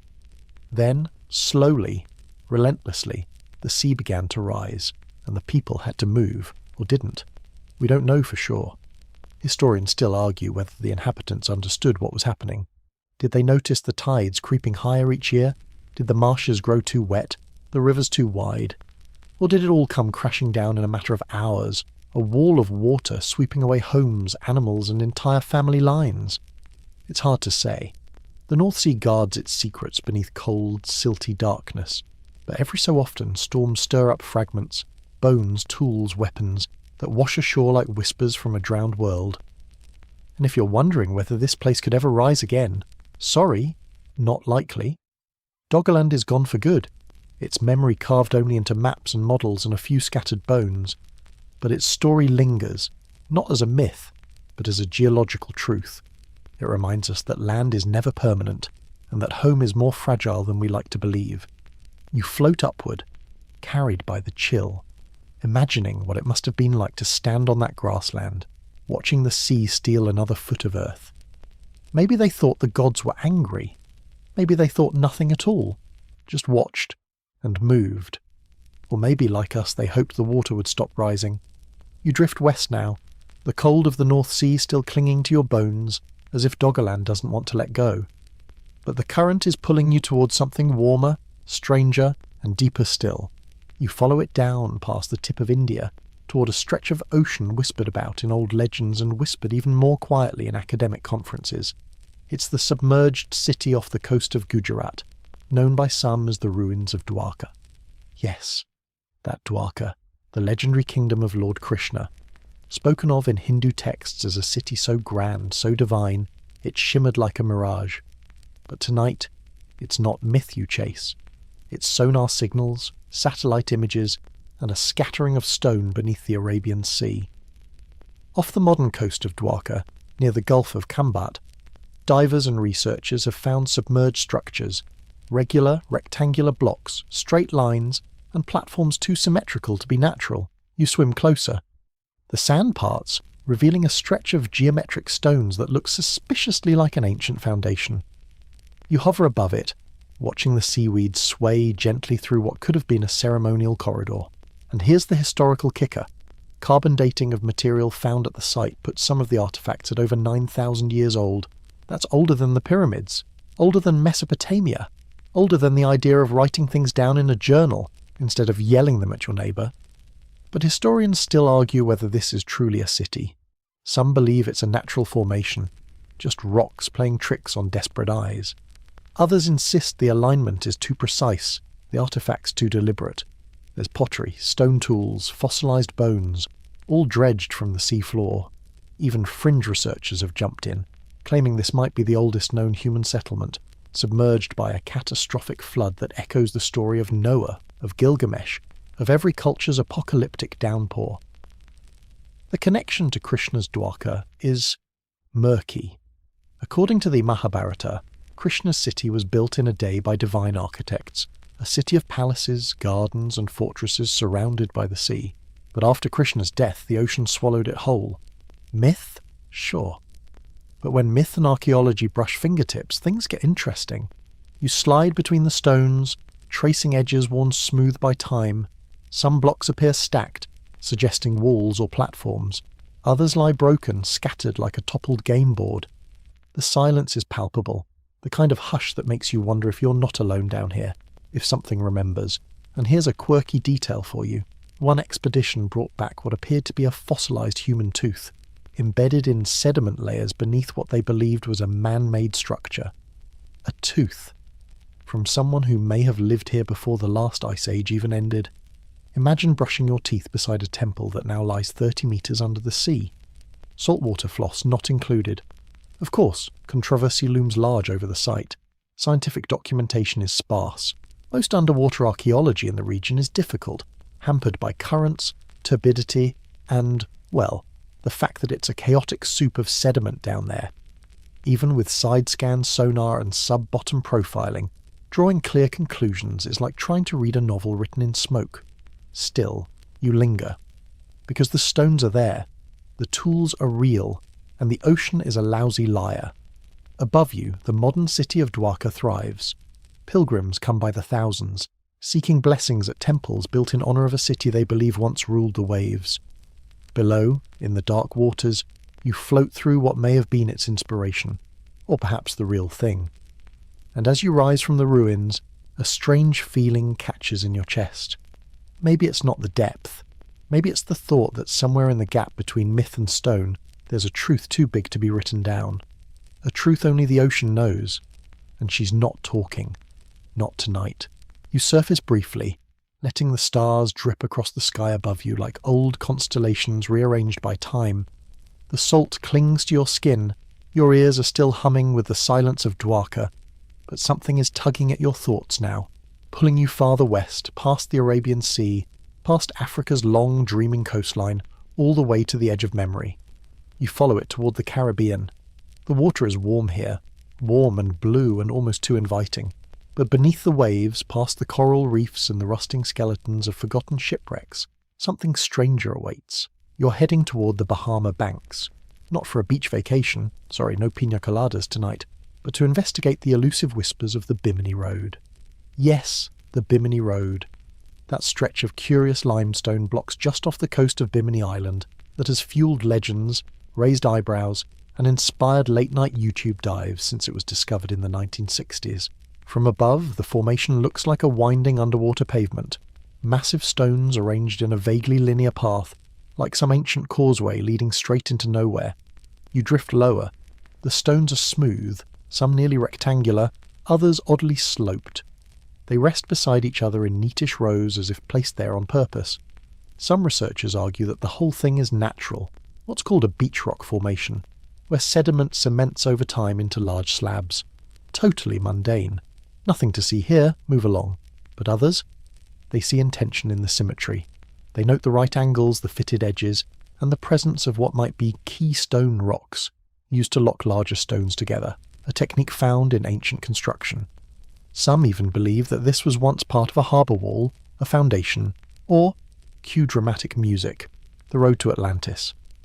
Historians still argue whether the Bimini Road is natural, man-made, or something in between. Skeptics point to erosion patterns and the consistency of the rock. Believers counter with sonar scans showing buried layers and odd artifacts pulled from the nearby sand. Tools, shards, bones. Enough to keep the mystery bubbling just under the surface. You float above the formation now. The sea fans wave gently between the cracks. Schools of silvery fish dart in and out, oblivious to the controversy beneath their fins. The blocks stretch out beneath you like some long-forgotten blueprint, slowly sinking into obscurity. What's particularly fun is how this site got tangled up with none other than Edgar Cayce, the so-called sleeping prophet of the early 20th century. He famously predicted that parts of Atlantis would rise again in the late 1960s, right around the time divers accidentally stumbled upon the Bimini Formation. Coincidence? You decide. But let's just say the timing was suspiciously punctual for ancient prophecy. You imagine now a harbour bustling with long-lost ships, stone walls rising above the waterline, trade flowing in from mysterious lands. Or maybe it was a ceremonial site, a sacred space aligned with the stars. Or maybe, just maybe, it was never a city at all, just a quirk of geology turned legend by human hope. Because that's the thing about the sea. It doesn't hand you blueprints. It gives you fragments, shapes, patterns, puzzles missing too many pieces. The rest, that's up to us. To dreamers, divers, and late-night listeners like you. You run your hand along one of the stones, slick with algae, cool against your palm. Is this a relic of an ancient civilization, or just a really organised pile of rocks? Either way, it's here, and it's been here far longer than you have. And as you glide back to the surface, you can't help but think, sometimes it doesn't really matter whether a mystery is solved. Sometimes the point isn't to decode the past, it's to feel it, to be haunted by it, to wonder. The road disappears into the blue behind you, and still, no destination in sight.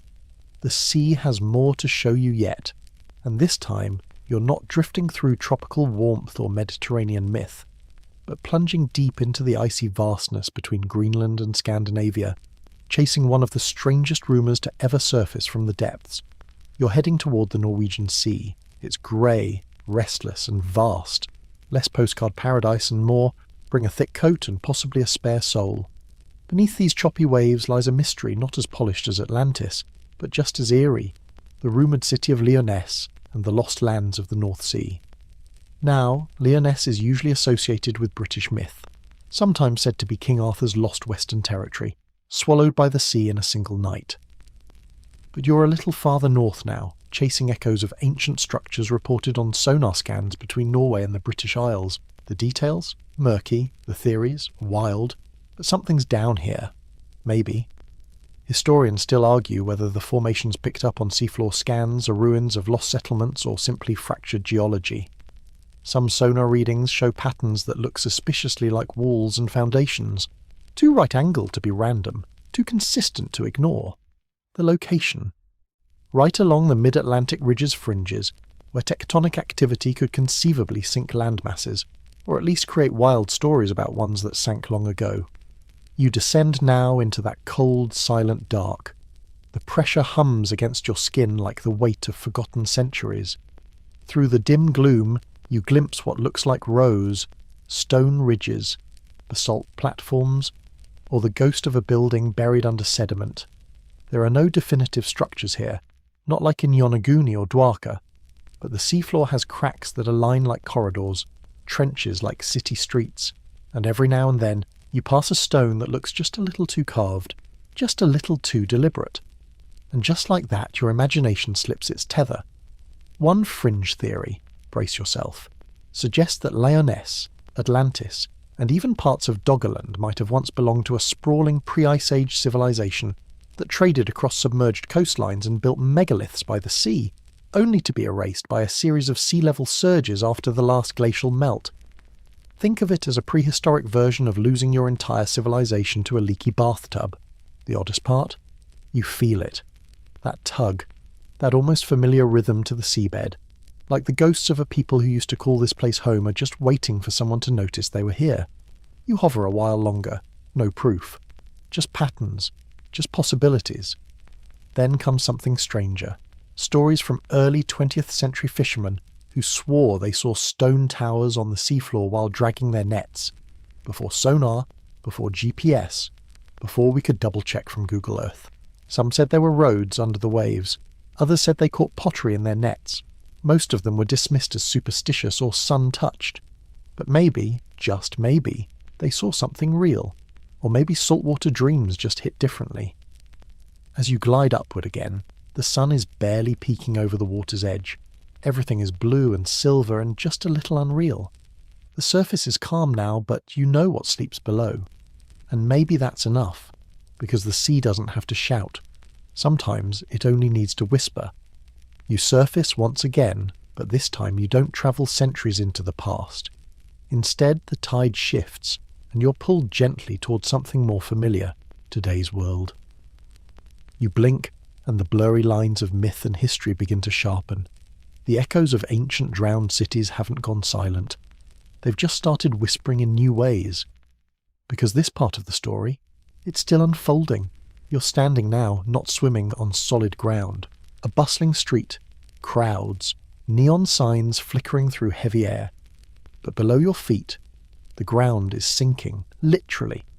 Because the next cities to vanish beneath the waves haven't vanished yet. Take Jakarta. Indonesia's capital is a chaotic blend of vibrant life, traffic jams, and, unfortunately, land subsidence. The city is sinking at such a dramatic rate that parts of it are dropping by over 10 centimetres a year. That's not slow erosion. That's your front porch becoming beachfront property by Tuesday. Historians still argue whether Jakarta's fate is sealed, or if modern engineering can pull off one of the great urban rescues of our time. They're already building a new capital elsewhere, just in case. Meanwhile, the city's old bones creak with waterlogged warnings, and it's not just Jakarta. Venice is the poster child for elegant drowning. You've probably seen the photos, gondolas gliding past flooded plazas, tourists standing knee-deep in lagoon water while still trying to eat overpriced gelato. But behind the romance is a brutal truth. The sea is rising, the city is sinking, and the flood barriers, well, they work. Until they don't. Every season is a gamble, every storm a possible goodbye. You wander now through ghost neighbourhoods in New Orleans, where water still stains the walls from Katrina, or the shrinking salt flats of Iran, the coastal erosion of Bangladesh, the island nations like Tuvalu and the Maldives where entire countries are planning evacuation strategies, buying land elsewhere, training diplomats in exile. The myth of Atlantis? For many, it isn't a myth anymore, it's a weather forecast. It's a policy report. It's someone's hometown already lost to the tide. One quirky fact that probably won't make it into your school textbooks. Some climate researchers jokingly refer to this as the Atlantis curve, the inevitable rise of oceans overtaking low-lying cities, forcing humanity to rethink everything from where we live to how we draw maps. Not exactly bedtime story material, but hey, we promised boring history. We never said it wouldn't bite back. And still, here you are. Watching modern people respond just like ancient ones did. Turning to rituals, building walls, telling stories to make sense of the chaos. The difference? Our stories come with bar graphs. But deep down, it's the same fear, the same awe, the same question. How do you hold back the ocean when it decides it wants something? And that's what ties it all together, isn't it? From Doggerland to Dwarka to downtown Miami, the sea doesn't care how advanced you are. Civilizations rise, the tides rise higher, and eventually everyone ends up swimming. You take one last look at the skyline. It's beautiful, but a little crooked. The sidewalk's cracked. The tide is licking at the edge of the bay, and somewhere deep in your chest, you wonder if this will be remembered someday the way you remember Heracleion or Pavlopetri.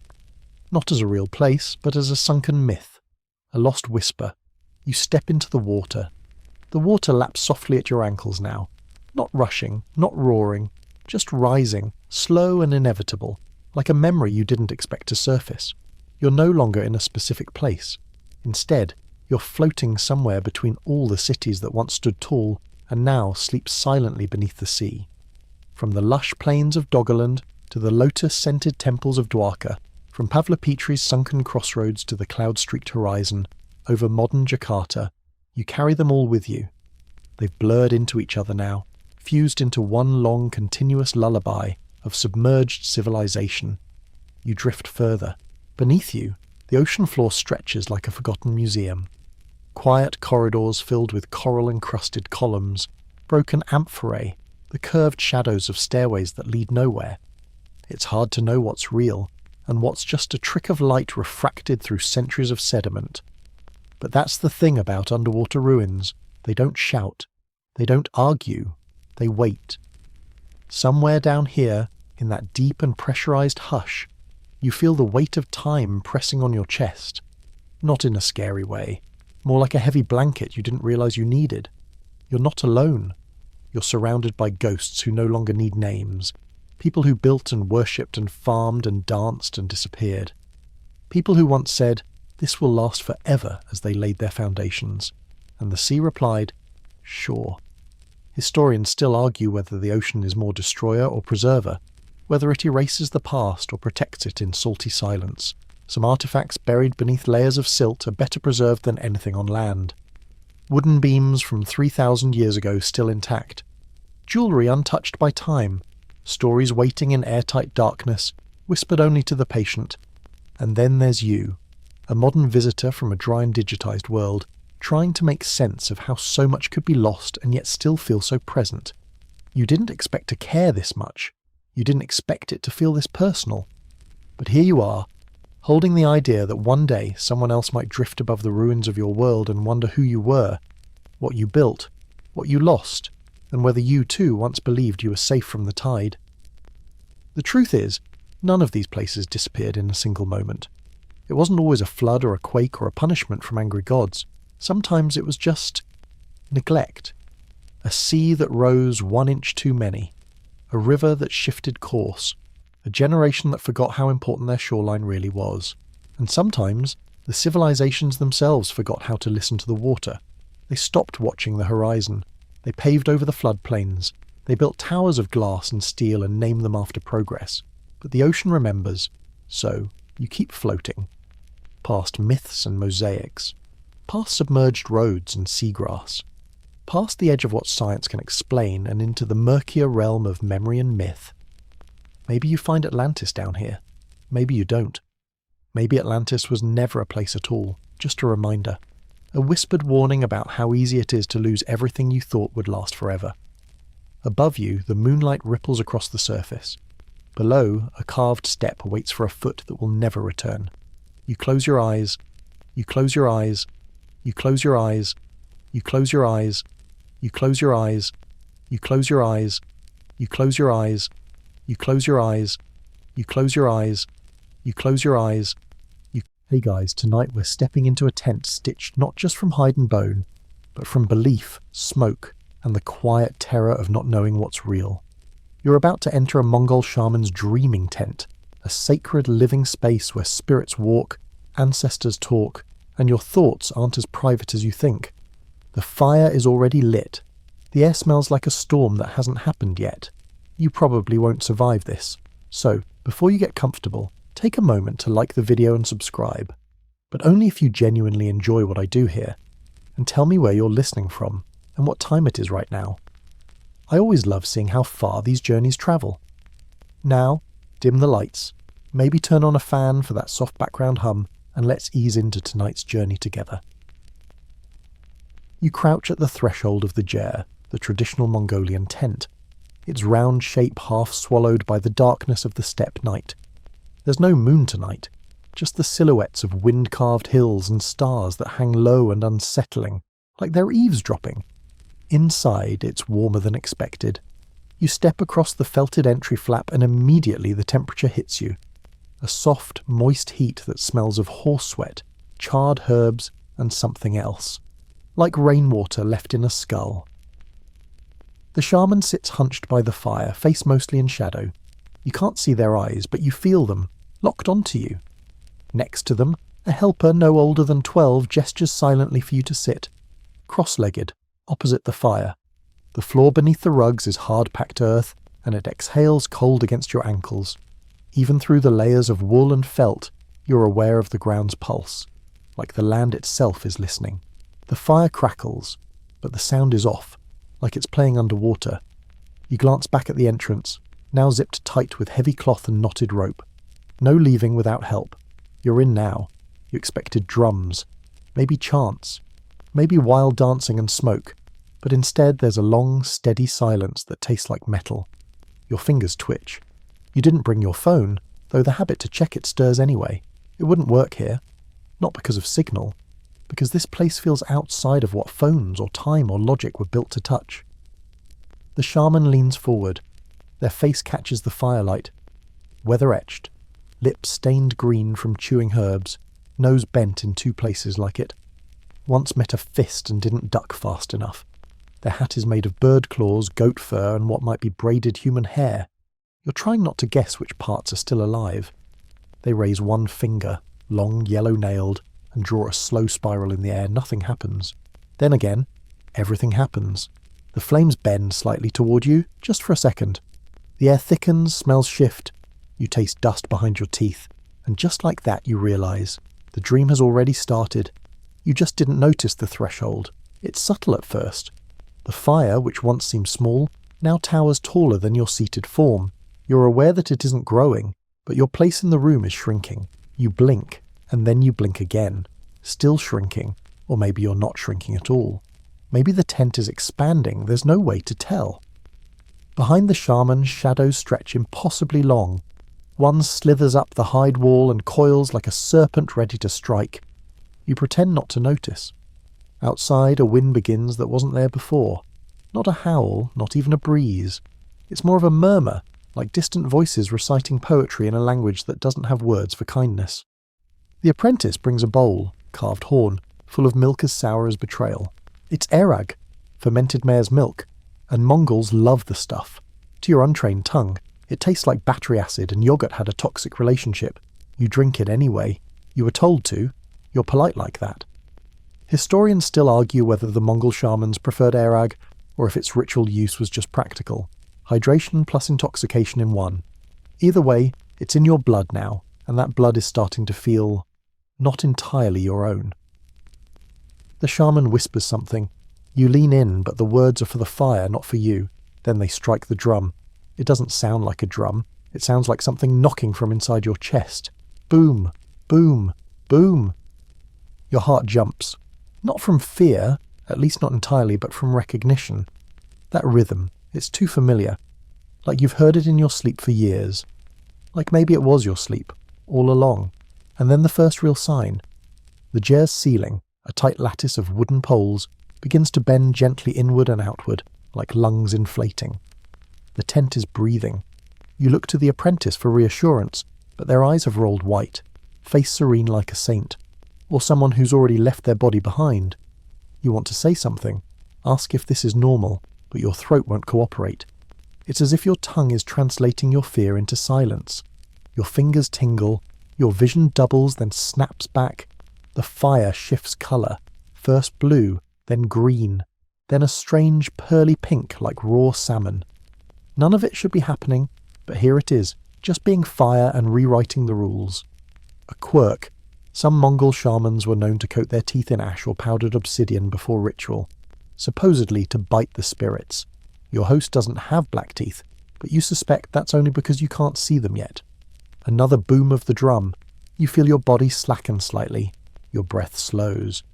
Not like sleep, but like you're sinking to something deeper than sleep. And somewhere, maybe outside, maybe inside your skull, a single flute begins to play.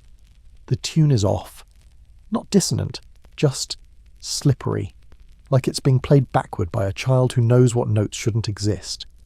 And just as your head begins to loll forward, you hear a voice say, not out loud, not exactly, "You've already left." You look up. The fire isn't fire anymore, it's a mouth. And it's smiling.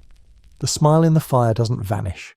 It just folds back into flame, like it never happened, or like it's daring you to pretend it didn't. Either way, you're now painfully aware that the normal rules no longer apply. The apprentice, still catatonic beside you, suddenly speaks, not with their own voice, but one you instantly recognise as not from this earth. Too low, too ancient, too measured. The words come in a clipped whisper that feels like it's being etched across your ribs. You are not to speak your name here. The shaman nods, as if this is expected, and you instinctively shut your mouth tighter than a vault door. Names hold power, they say. But in a Mongol dreaming tent, your name might act more like a target. Say it aloud, and some wandering spirit might pin it to your soul like a beetle on a collector's board. This Jia, the dreaming tent, is no ordinary structure. Historically, these tents were not only homes but sacred places where sky and earth met under one round roof.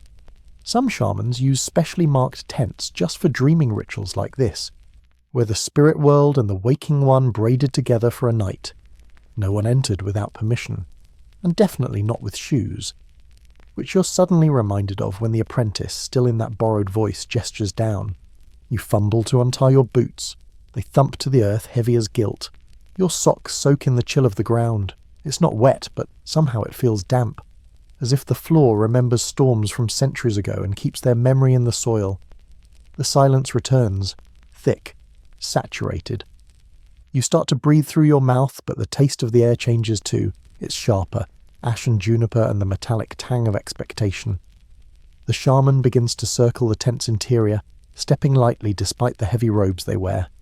You catch glimpses of strange embroidery stitched into the hem, tiny horses, rivers, mountains with eyes. Their boots make no sound, and you don't know how that's possible. They pause behind you. You try not to turn. Then a sudden burst of warm breath against your left ear. They speak 5 words. They're not in any language you know, and yet you understand everyone. You cannot stay yourself here. You turn to look, but they're already gone, across the fire, seated again like they never moved. The fire snaps, sending up a little spire of golden sparks. Some of them hang mid-air too long like confused fireflies before winking out. You glance at your boots. They're gone. No, not gone. Dissolved. Where they were, you now see 2 tiny piles of ash and something darker. Maybe bits of leather, maybe not. You glance down at your socks again, heart lurching slightly. Are those still your feet? A moment of hesitation. You curl your toes just to check. They respond. Good. Sort of. Then the apprentice speaks again. Their voice is back to normal now. High, uncertain, and childlike. They hold out a bundle wrapped in wool. You reach for it, but they shake their head and unwrap it themselves. Inside is the antler crown. Not gold, not bejewelled, not theatrical. This is a halo of twisted deer antlers, crude and sharp, lashed together with sinew and beads made from bone, some round like knuckle joints, others long and tooth-like. One piece looks suspiciously like a button from a denim jacket. The apprentice sets it beside you and backs away. You look at the crown. It looks back. You don't want to touch it. But you also feel deep down that it already touched you. The crown is one of the oldest symbols among Mongol shamans, particularly in the north, among the Duka reindeer herders. It's not just decoration. It's an antenna, a portal, a silent statement to the spirits. We're open for business. Historians still argue whether the antler crowns were actually worn in ceremonies or only placed symbolically within the tent. Some say only the shaman wore them. Others say each participant needed one to cross over properly. Your vote doesn't matter. The crown is being lifted now by invisible hands. It rises into the air, floats for a breath, and then, softly, decisively, settles onto your head. It's heavier than it looks, like carrying a pile of books made of old memories. Your vision contracts. The fire, the tent, even the shaman, all pulled away slightly, like they're now on a stage and you're stuck in the audience. Except you can still feel the dirt, the warmth, the crown's tightness around your skull. You blink once, and everything tilts. Not dramatically, not even enough to make you fall. Just a single, precise shift. Like the world has changed lanes on the highway and didn't signal first. You try to focus, but your thoughts are melting into each other like crayons in the sun. One moment you're remembering the smell of a school cafeteria. The next you're wondering if spirits know what podcasts are. A new sound fills the space. Not the drum, not the flute. It's a low chant, soft but urgent, like bees humming through wool. The shaman's mouth is moving, but you don't hear words. You hear implications. Things like hunger, permission, warning. And that's when you realise you're not sitting in the tent anymore. The floor beneath you is no longer hard-packed earth. It's moss. Your socks are wet. You look up. The fire is still there, but it's surrounded by towering pine trees. The tent is gone. So is the apprentice. So is the shaman.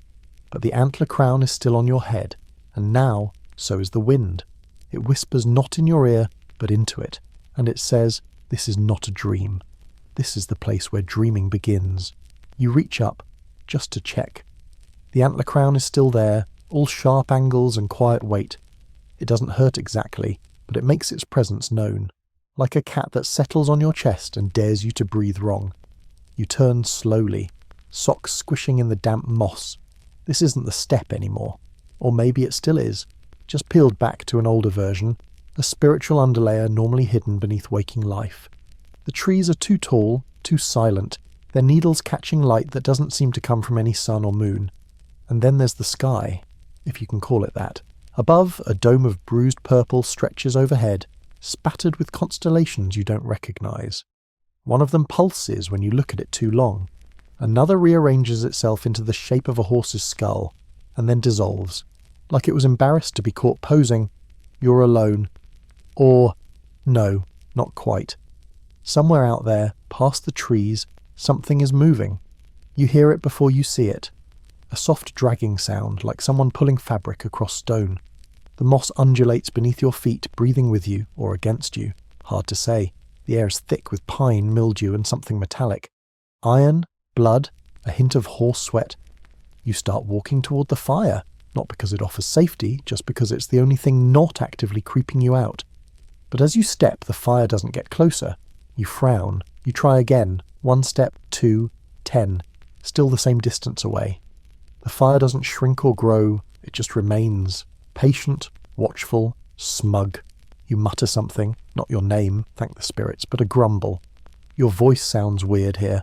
Flattened like it's been put through an old cassette tape. Then, out of nowhere, a presence. Behind you, you spin. Nothing. But the moss is disturbed.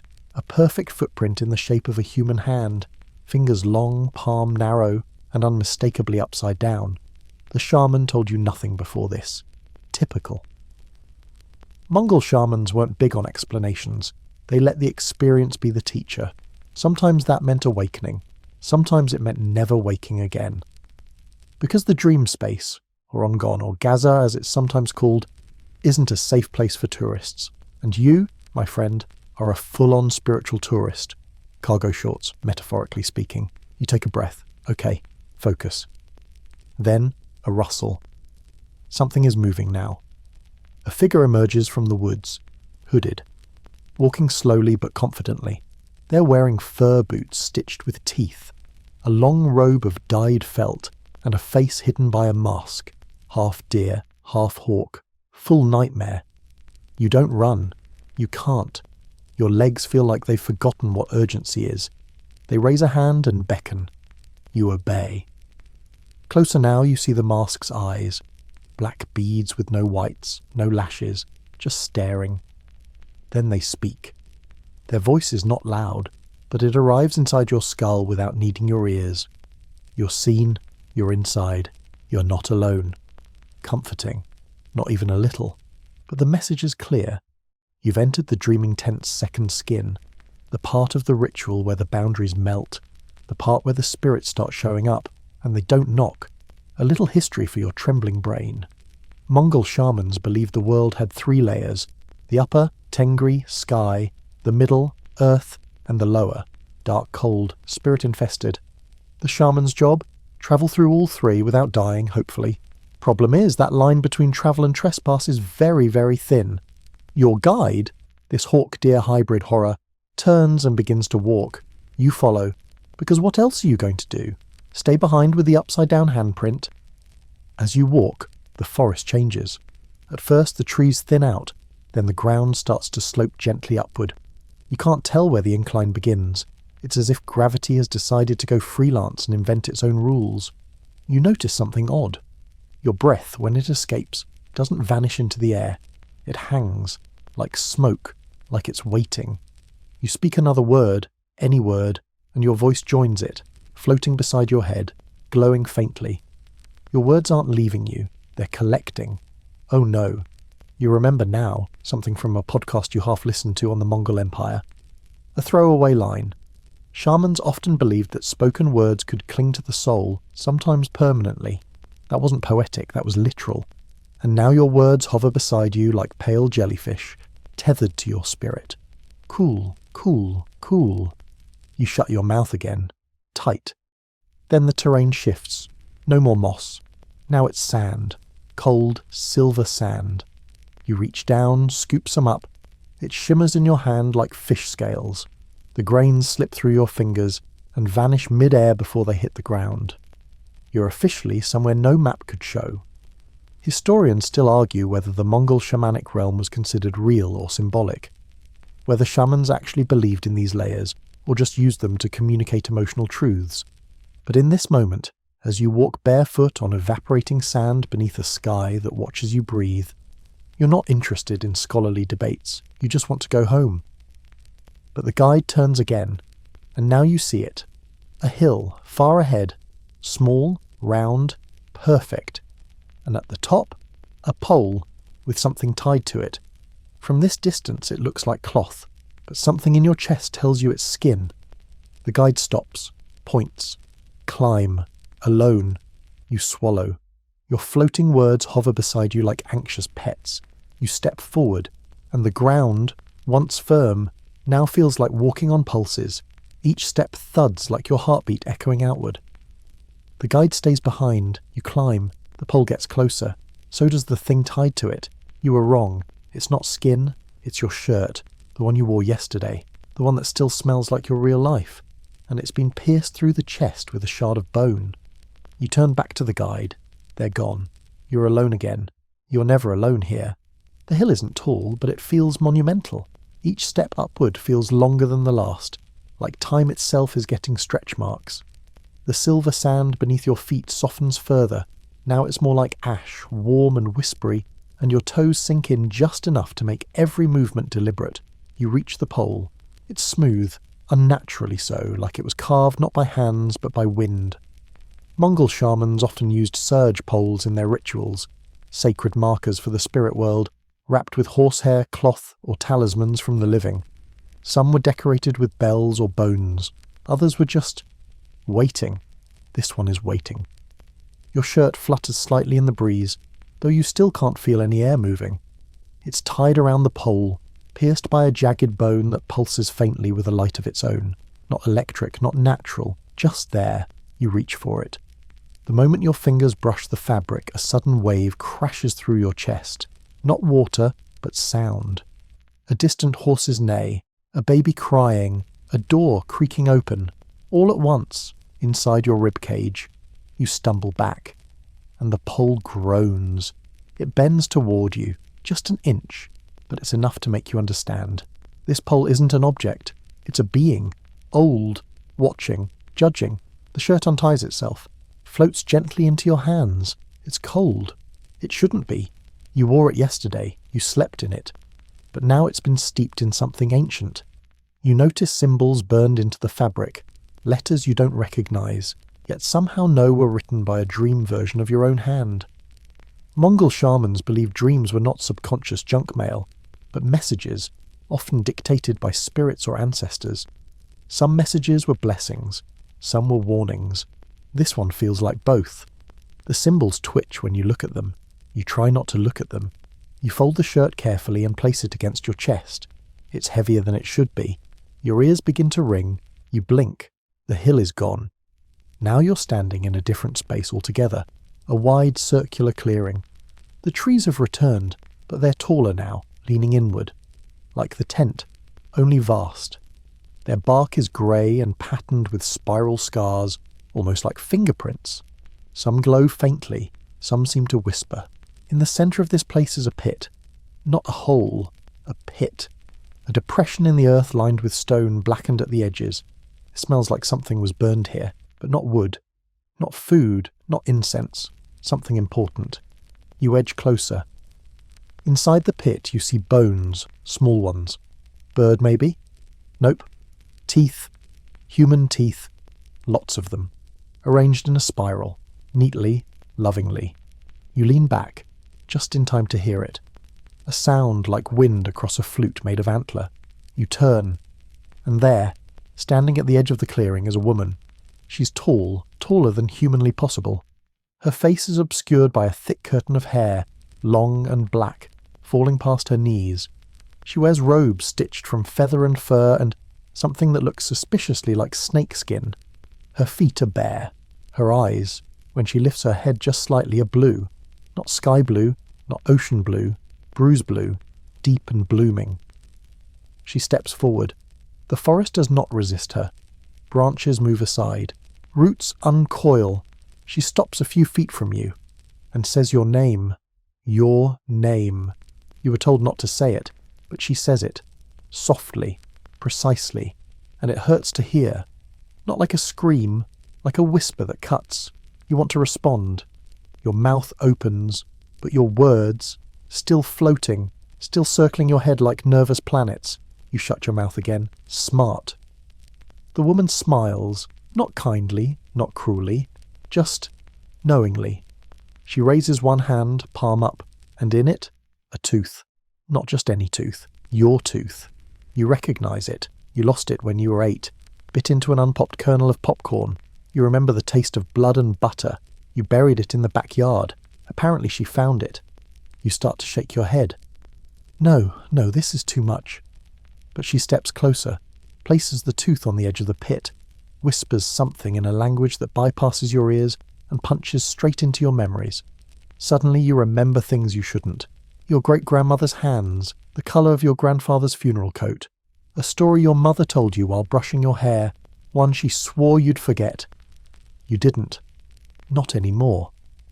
The woman leans forward, and for the first time, you see her mouth. It's stitched shut, with red thread. Yet you heard her speak. You're trying not to panic. You really are. But your hands are trembling now, and your breath's gone tight. She reaches for you. Not your body. Your shadow. Grabs it. Pulls. And suddenly you feel it. Something being tugged from behind your spine. Not painful. Just impossible. Your shadow stretches forward like taffy, bending unnaturally, and coils around her hand like a ribbon. You expect her to steal it, but instead she places it into the pit. The shadow hisses and melts. Gone.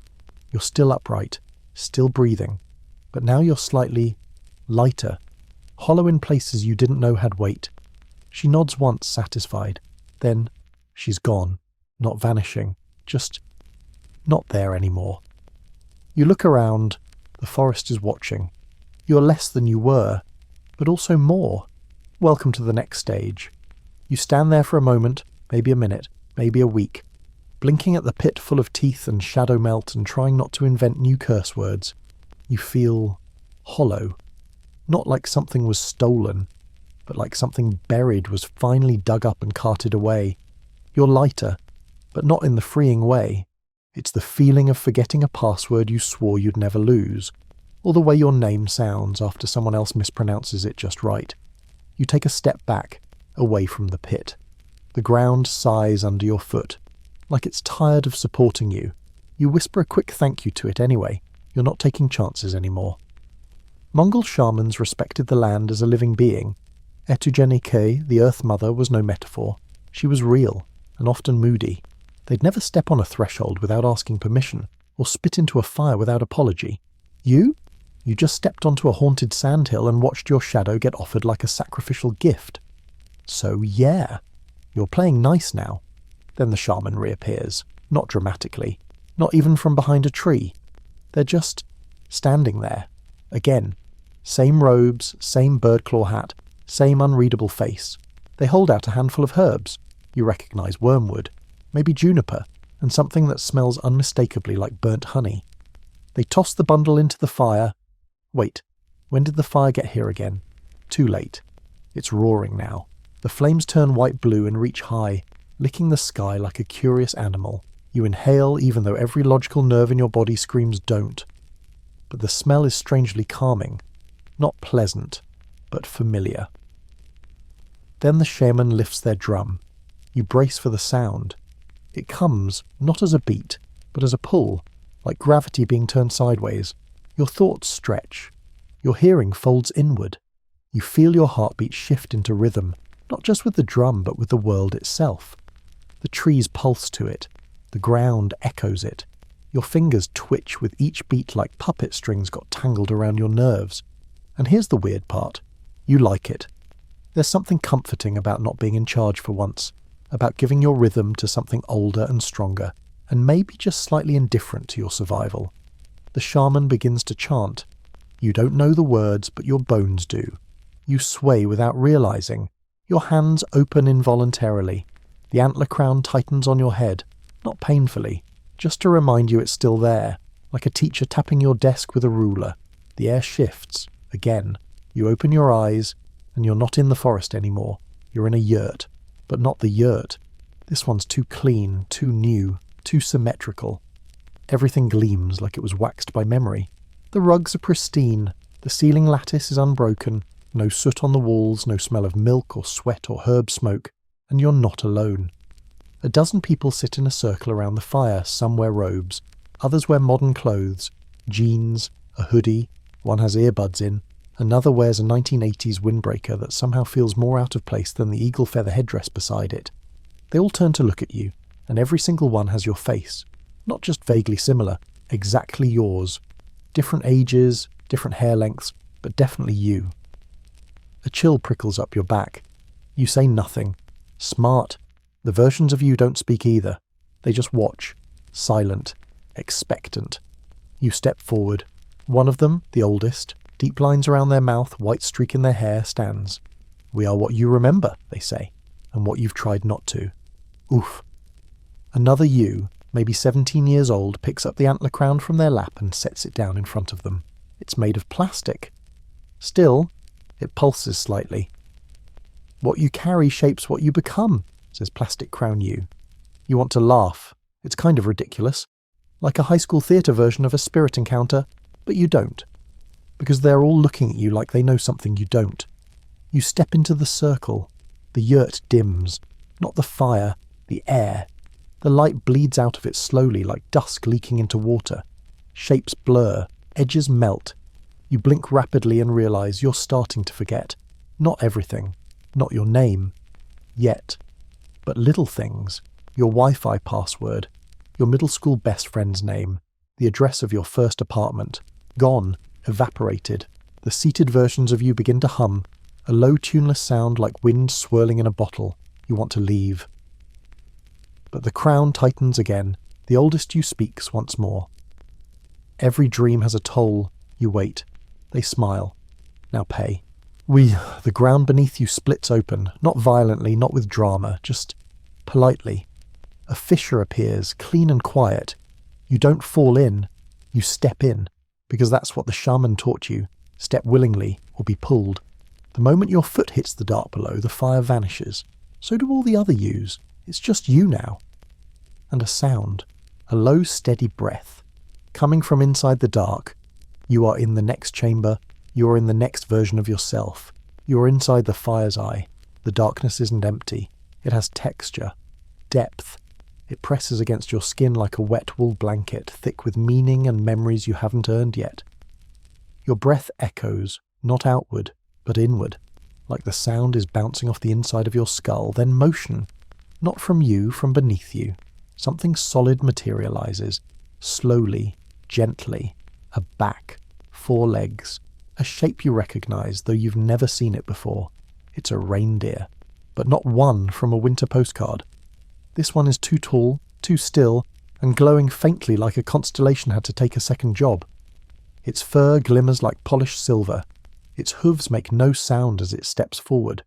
Its antlers are impossibly wide, branched with little charms and bells that don't jingle. They hum softly like lullabies played in reverse. You don't question it. You climb on. The back is warm, like resting against a sunlit stone in autumn, and your hands grip its sides without hesitation. There's no saddle, no reins, no instructions, just trust. The reindeer moves, not walking, not running. It drifts forward, through the dark, hooves leaving no prints. The space around you begins to shimmer, stars blooming in the air like bioluminescent seeds. You pass through a tunnel made of woven smoke and memory. Shapes form and unform, faces, moments, symbols. You see a woman laughing, her mouth full of milk teeth and song. You don't know her. You see a horse made of flame galloping across a frozen sea. You see yourself, as a child, asleep in a pile of laundry, whispering secrets to a stuffed animal you no longer remember owning. The reindeer says nothing, but you know it's guiding you. In Mongol shamanism, reindeer aren't just animals. Especially among the Duka people of northern Mongolia, they're sacred companions, living bridges between the human world and the spirit realm. Some shamans believed their souls travelled on reindeer through the layers of existence, upper, middle, lower, using the animal as both vehicle and shield. Your reindeer snorts gently, as if agreeing with that footnote, and then you're no longer in darkness.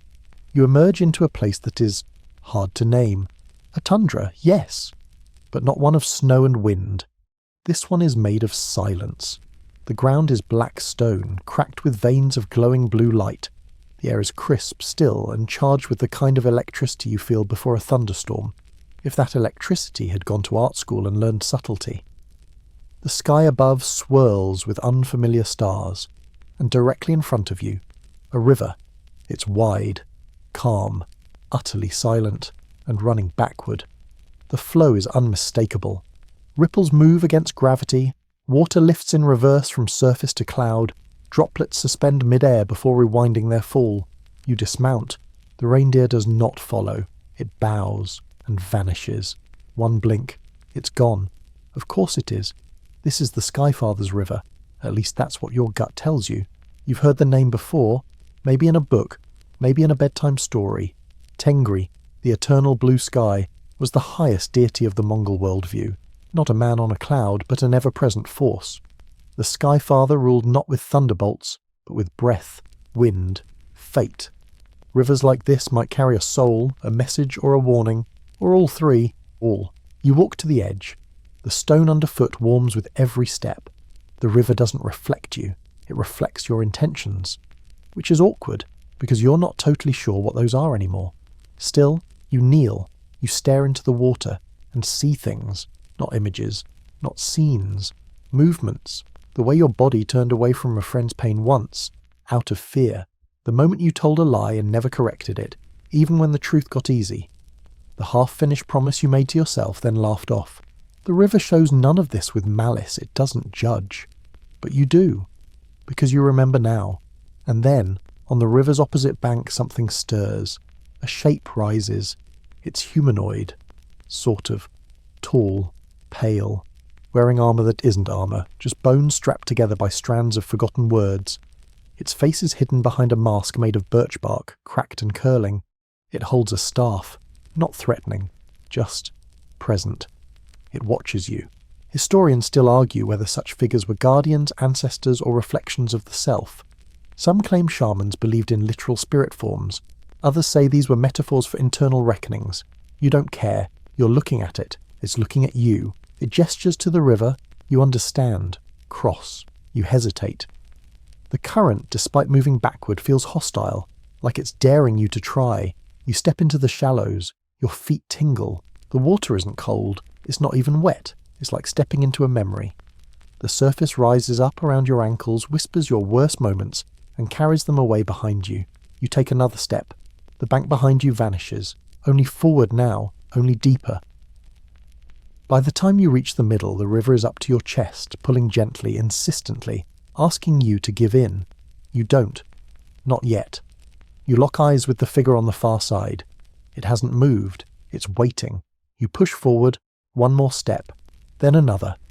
You feel your weight lessening, your thoughts loosening like bubbles slipping free of soda. You reach the bank. The figure extends a hand. You grab it. The mask tilts, just a fraction. It whispers one word, a name, not yours, but one you recognize. And suddenly you remember something else. This isn't your first time here. The name echoes inside you like a gong struck underwater, low, distorted, resonating where no sound should go. It's not your name, no, but it belongs to you somehow. A name you once whispered into a knot of tree roots when you were a child. A name you scribbled in the margins of a journal and then tore out because it felt too honest.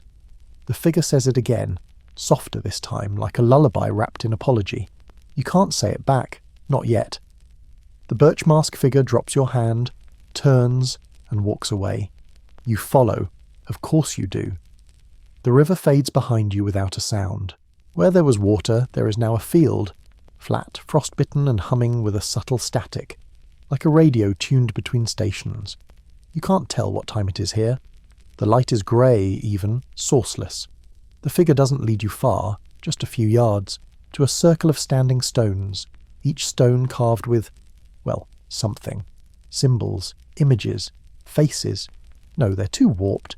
They shift when you blink. One looks like a bear in a bishop's mitre, another like a fox made of smoke.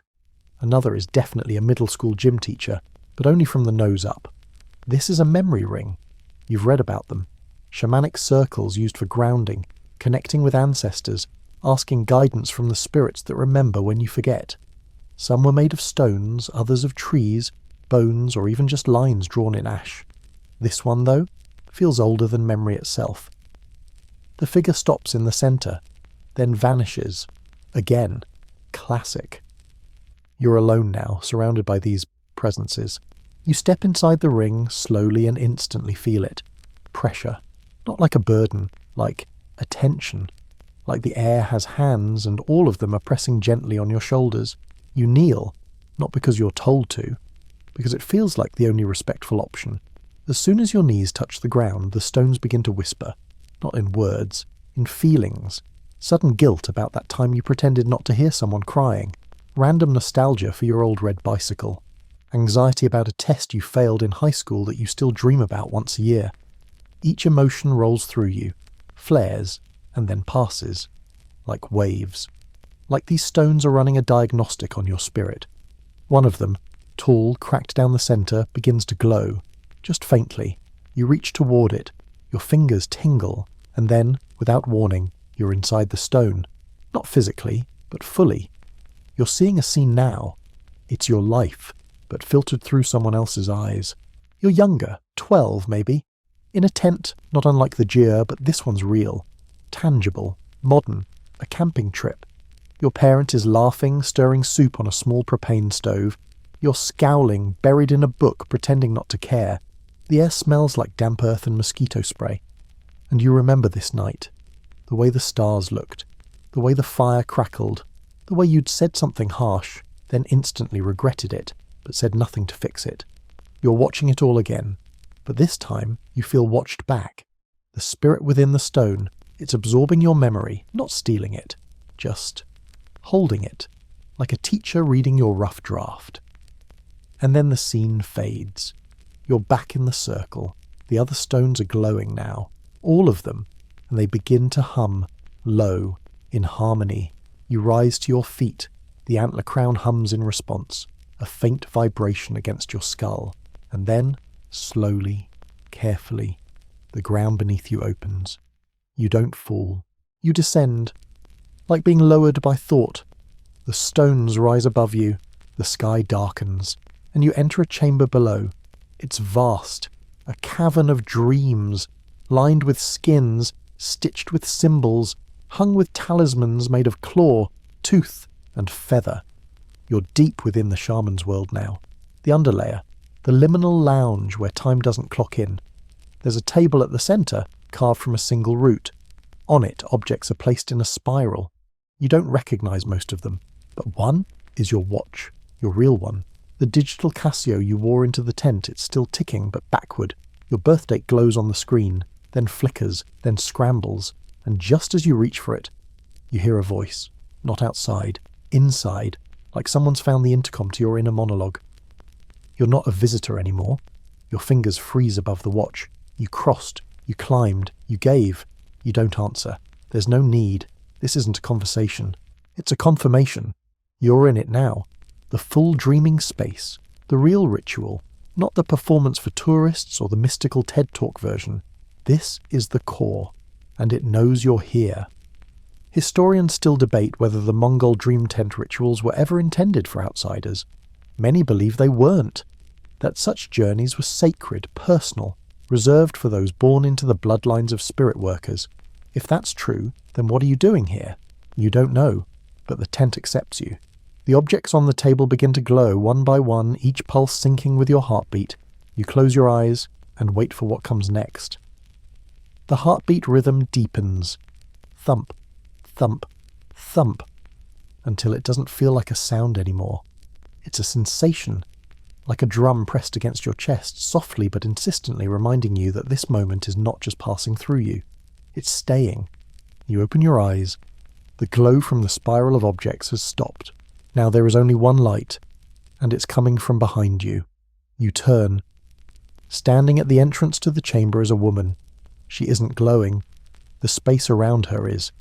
Like the air has agreed to spotlight her, without being asked. She's dressed in a long robe of layered eagle feathers, stitched with tiny glass beads that catch no light but somehow shine anyway. Her hair is plaited with tiny bones, her mouth stained blue, and her eyes are yours, but not quite. They're older, colder, and somehow kinder. She steps forward. You can't move, not because you're afraid, though you are, but because you understand. If you move, she might disappear, and you're not ready for that. She crouches in front of you, eye level now, and says your name, but she says it like it's a memory, not a label, like someone gently dusting off a nameplate that's been forgotten on a museum shelf. You don't correct her, you don't flinch, you just breathe. Then she smiles, and leans closer, and says, "You've always been here." You don't know what she means, but also, you do. She lifts one hand, slow and graceful, and places 2 fingers against your forehead. Not hard, just enough to feel the temperature, and then you see. Not with your eyes, with all of you. Suddenly you're standing in a field of grass so tall it swallows your shoulders. The wind hums with voices, not threatening, not clear, just present. Above you, a sky the colour of milk tea turns slowly, folding in on itself, and from the grass things begin to rise. Figures, not people, not spirits, versions, you again. But not like in the yurt. These aren't physical variations, these are emotional ones.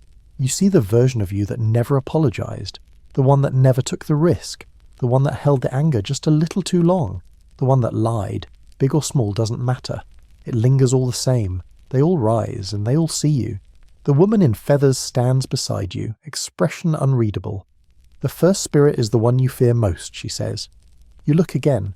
One version of you steps closer. It's you as you were 10 years ago.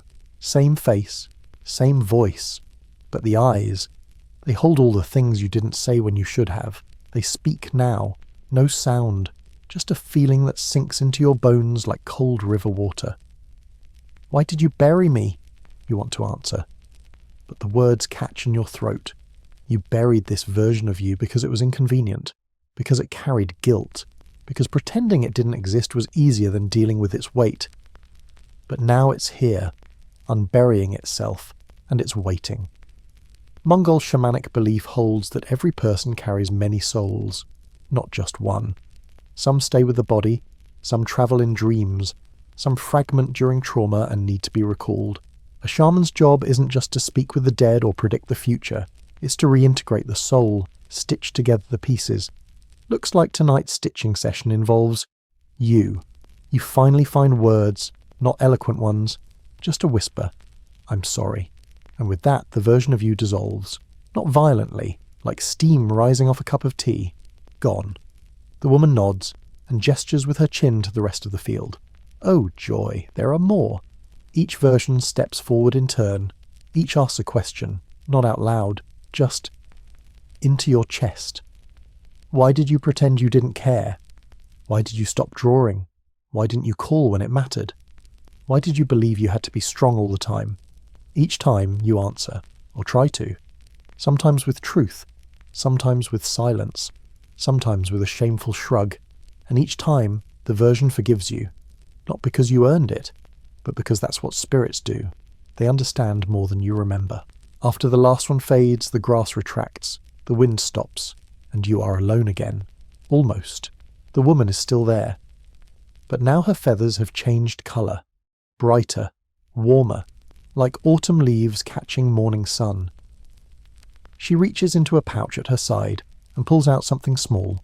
She places it in your palm, a blue-lipped seed, tiny, hard, beating faintly. This is the memory that was hidden, she says. Plant it when you wake. You don't know what it means, but you nod anyway. She presses your hand closed around the seed and whispers, "They all heard you." You look up. She's gone. Of course. But the field is not. It's returned to silence. You sit in it for a while, holding that tiny, impossible seed, wondering what it will grow into. You sit with the seed in your palm, unsure whether to feel humbled or slightly terrified. It's warm, pulsing faintly, like it has its own little heartbeat. You think about slipping it into your pocket, but your pocket is gone. So is your shirt. So are your pants. You're not naked, but you're not dressed either. You exist now in that dream state kind of body. Undefined, unbothered, totally inappropriate for a public park, but perfectly acceptable in the spirit realm. You stand. The seed doesn't fall. It settles into your palm as if rooting itself not in your flesh, but in your intent. That's a phrase you never thought you'd say. But here you are. You turn to leave, even though you don't know where you're leaving to, and suddenly the landscape is different again. Gone is the grass, gone is the seed woman. You're now in a forest, but not the same forest as before. This one is made entirely of trees that don't have leaves.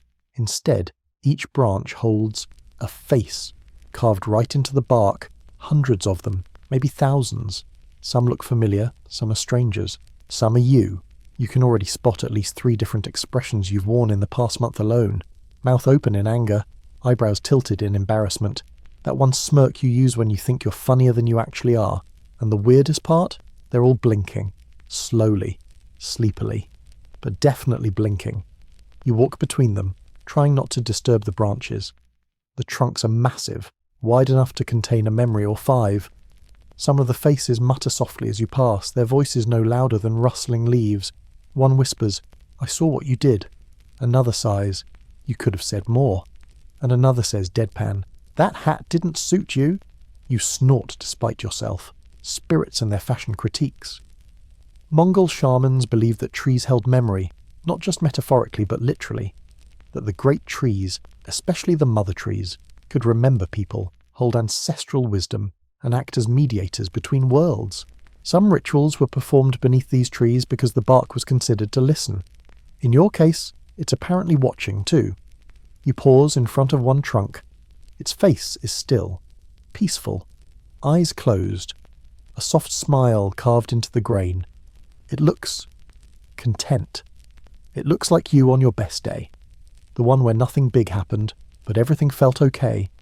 A little coffee, a short walk, a moment of quiet where you didn't want to escape your own mind. You rest your hand against the bark, it's warm, it breathes, and then, snap, behind you. You whirl. Something moves between the trees, quick, low to the ground. You catch a glimpse of pale fur, then nothing. Then another snap, closer. You back away from the tree, your fingers still tingling. The faces in the forest go quiet, their eyes open wider, and then it emerges, a wolf, or almost. Its body is canine, sure, but it's too big, too graceful. Its fur is white as bone, with streaks of blue and black that shimmer like oil on water. Its paws make no sound. But it's the eyes that freeze you. They are human, not human-shaped. Human, and not just anyone's. Yours. The wolf's eyes match yours exactly. Same colour, same tilt, same tired undercurrent like you've lived too many Tuesdays in a row. It stares at you for a long, long moment. Then it speaks. Not out loud, but into your spine. You forgot me. You swallow. Of course you did. You don't remember dreaming of wolves. You were never a wolf kid. No posters, no howling soundtracks. But somehow, you know this creature. It steps forward, sniffs the air, tilts its head. You left me here, in the trees. You glance around, more faces begin to shift. Some blur, some crack, some weep, all turning toward the wolf. The wolf sits down, its tail brushes the moss. It says, "Tell me one truth, or I bite." Well, that escalated quickly. But the wolf is serious. Its ears are back. Not aggressive, just alert. Waiting. So you speak. You don't plan it. You just say the first real thing that forms in your gut. I was scared to be kind to myself. The wolf tilts its head, stares, then blinks. Good enough. It stands, circles you once, brushes your leg with its tail and disappears into the trees. You let out a breath you didn't know you were holding. The faces go still again. Some smile. One sticks out its tongue. You keep walking. Because now you understand. This forest isn't here to scare you. It's here to remind you. Every tree is a version of you that noticed something and held on to it. Every branch is a thought you once had that never found a voice. Every root is an emotion you buried so deep it sprouted bark. And if you can walk through it without lying, you get to leave. You look down at your hand. The seed is still there, but it's glowing now, a faint gold, soft and pulsing. And it's grown heavier, almost ready, not quite, just a little further. The glow from the seed cradled in your palm begins to pulse in rhythm with your breath. Or maybe it's the other way around. You're not entirely sure who's setting the tempo anymore, you or the forest. As you move forward, the trees begin to thin. Their faces close their eyes as you pass, like a curtain being drawn over a performance you weren't meant to witness twice. The forest isn't dismissing you. It's simply finished showing you what it needed to. And now, as you step out beyond the last tree, you realize something's changed. There's a sound in the air, a drum beat, slow, deep, measured. You stop. It's not coming from somewhere. It's coming from everywhere. The ground, the sky, your bones. It's not just a drum anymore, it's your heartbeat. But not the one you walked in with. This one is slower, older. It belongs to the part of you that only wakes up when the world is quiet enough to listen. You walk toward the sound and find yourself back at the tent, or at least a version of it. The chair is different now, larger, woven not of felt and hide, but of light. Its frame glows with thread-thin streaks of fire, humming gently like harp strings touched by wind. The doorway hangs open, and inside the shaman is seated once more, drum in hand, motionless, waiting. You hesitate at the entrance, because now you know what this space is. Not a shelter, not a shrine, a mirror. You step inside. The moment you cross the threshold, the air shifts again. Thicker, but not heavy. More like syrup or honey. It slows your breath, your thoughts. The fire is back, but this time it doesn't flicker. It stares. The shaman nods once. Still no words. They begin to drum. Boom, boom, boom. Each beat vibrates differently. The first thud hits your gut. You feel hunger, but not for food. The second lands in your chest, a memory of a love, sharp and unfinished. The third hums in your throat. the feeling of wanting to speak but not knowing how. Then silence. Then your voice. But not from your mouth, from everywhere. It rises around you, low and soft, saying things you never gave yourself permission to say. I want to rest. I want to be forgiven. I want to be real. You're not crying, but your skin feels rinsed, like rain has passed through it. And the fire speaks back, not with words, with images. A hand reaching out and being taken. A body aging slowly, gently, without fear. A child laughing in the arms of someone who doesn't mind how much time has passed. You close your eyes, and the drumbeat continues. Boom, boom, boom! You realize the beat isn't just echoing your heart. It is your heart. Not biologically, spiritually. This is the rhythm of who you are when no one else is looking, when the lights are out, when you're just breath and thought and the faint hum of skin against air. Mongol shamans often describe the drum as a horse, a mount that carries them into other worlds. But sometimes, just sometimes, the drum isn't a vehicle, it's a mirror. And tonight, it's both. You're riding the rhythm and seeing yourself reflected in every beat. Then something moves in the shadows, not a threat, a presence. The apprentice is back, older now, maybe just aged by the ritual, maybe always this age, but only now letting you see it. They hold something in their hands, a bowl. Inside, ash, charcoal, and a few long dark strands of hair, yours. You don't ask how they got them, they offer the bowl, you take it. The smell is strange, like burned sugar and wet stone. The shaman speaks now, not aloud, inside you. This is what you gave up. You look down at the ash. You understand. The bowl holds what you've shed tonight. A shadow, a version of yourself, a few regrets. You don't need them back, but you also don't want to throw them away. So instead, you tip the bowl into the fire. Let it take them. The flames flare once, blue, then settle. And then the drum stops. Silence. But not the awkward kind. The kind of silence that wraps around you like a familiar blanket. You sit. Not on purpose. You just do. And the apprentice sits beside you. So does the shaman. You all face the fire. Like you're watching a movie only the spirit world could direct. No one speaks. Because there's nothing left to say. The seed in your hand pulses one last time. And then it vanishes. Gone. Planted somewhere deep in you. You feel it. Settling in the soil behind your ribs, waiting for whatever comes next. You look at the shaman. They meet your eyes for the first time. Their gaze is tired, not old, just deeply, cosmically weary. They nod and say, "The spirits are listening." And you understand what that means now. They're not here to judge or punish. They're just listening.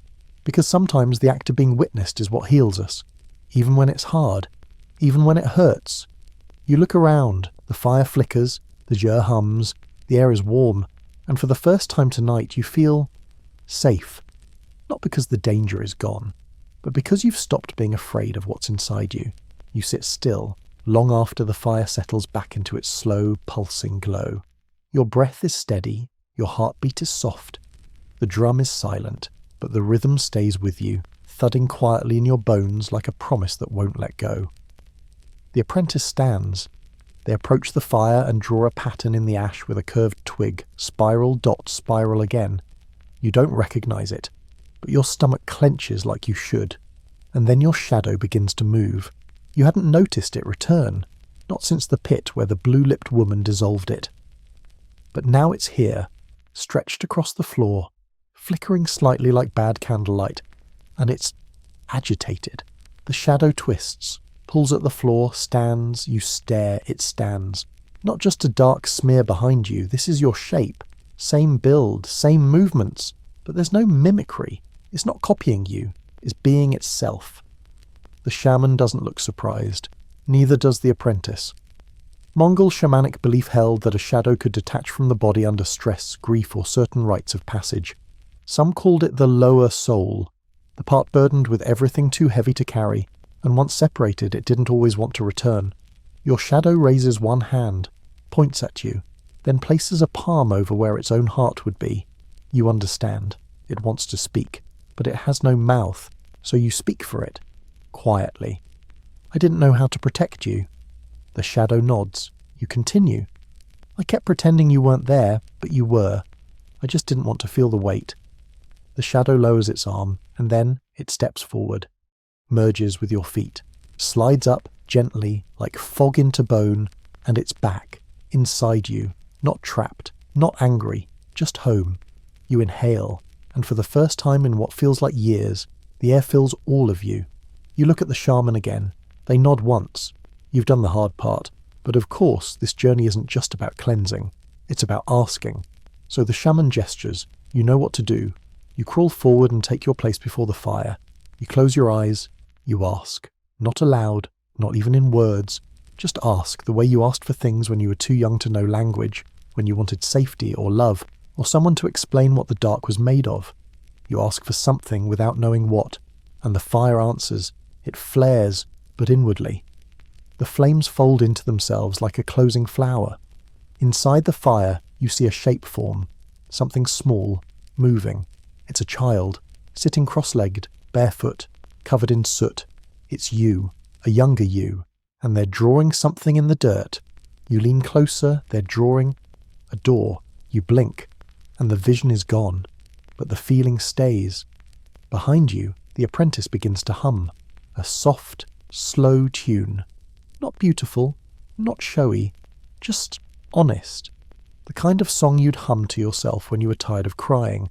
It wraps around you, soothes the edges of everything, and the fire changes again. Now it shows you memories, not yours, someone else's. You see an old man standing alone on the step, hair like dry grass, beard like wind. He holds a long staff carved with the shape of a snake and a deer entwined. He chants into the wind, but no one's listening, except the mountain itself. Then, a woman kneeling beside a frozen river. Her hands are bleeding. She presses her palms into the ice until it melts, until it opens, until something beneath it pulls her under, and she doesn't fight it. Then, a boy, barefoot, eyes closed, walking through smoke. He's not afraid. He's singing, and the smoke listens. These aren't dreams. These are remembered lives. Not yours, but somehow also yours. Shamans believed in soul journeys, not just within your lifetime, but across many. Fragments passed down, ghosts that ride your thoughts, talents that come from nowhere, fears you never earned. You're watching echoes of yourself scattered through centuries, and then the fire dims. All that's left is a single coal, glowing like an ember of truth. You reach for it, not to grab, just to feel. It doesn't burn, it warms, and your fingers curl naturally around it. You lift it, and feel your voice return, the real one, not the one you use at parties, not the one you use in texts, the voice that existed before you ever learned to hide. And with it, you say, quietly, I forgive you. The words aren't for the spirits, or the shaman, they're for you, and it echoes, not outward, inward, bouncing off every part of you that has waited too long to hear it. You open your eyes, the coal has cooled, but your hands are still warm. You rise, the apprentice steps aside, and the tent opens behind them, not the entrance you came through, a new one, and it leads not to the step, but to the sky. You step forward, but something in your mind screams, wait, not with panic, more like a final warning bell before takeoff, a deep inner knowing that whatever comes next isn't a return to what you knew, not entirely. The opening ahead glows with an impossible sky. No stars, no sun, no moon, just motion. Swirling clouds of colour, like paint poured into water, cobalt bleeding into gold, indigo melting into soft amber. It hums without sound, breathes without lungs. You look back at the fire. The shaman is still seated, still silent. The apprentice's song has faded into a hum, and even that is now gone. All you hear is your heartbeat and the wind of the sky ahead, whispering, beckoning, daring. You step forward, and as your foot crosses the threshold, gravity forgets what it's doing. There's no fall, no lift, just a soft slide into somewhere else, and suddenly you're floating, not through air, not through water, but through meaning, through layers of thought, sensation, possibility. You see things again, but not in a linear way. They wash over you, overlapping, melting. A moment from childhood, when you turned a cardboard box into a spaceship and truly believed it could fly. A hallway where you walked past someone crying and did nothing, and your stomach tightens again years later. A night you said "I'm fine" when you weren't and no one questioned it, and part of you thanked them for that. These are scraps, scattered across your soul like clothes left behind by someone who left in a hurry, and then you stop, or rather, the slide does. You're standing now, on something flat, circular, stone, sky, bone, hard to say. Before you is a mirror, no frame, no stand, just a sheet of reflective surface suspended in midair. You look into it, and it does not reflect you. It reflects someone you almost became. They're smiling, peaceful, wiser. Their eyes hold softness, not because they haven't been hurt, but because they've forgiven the parts of themselves that caused the pain. You reach out, touch the glass. It doesn't ripple, it reaches back.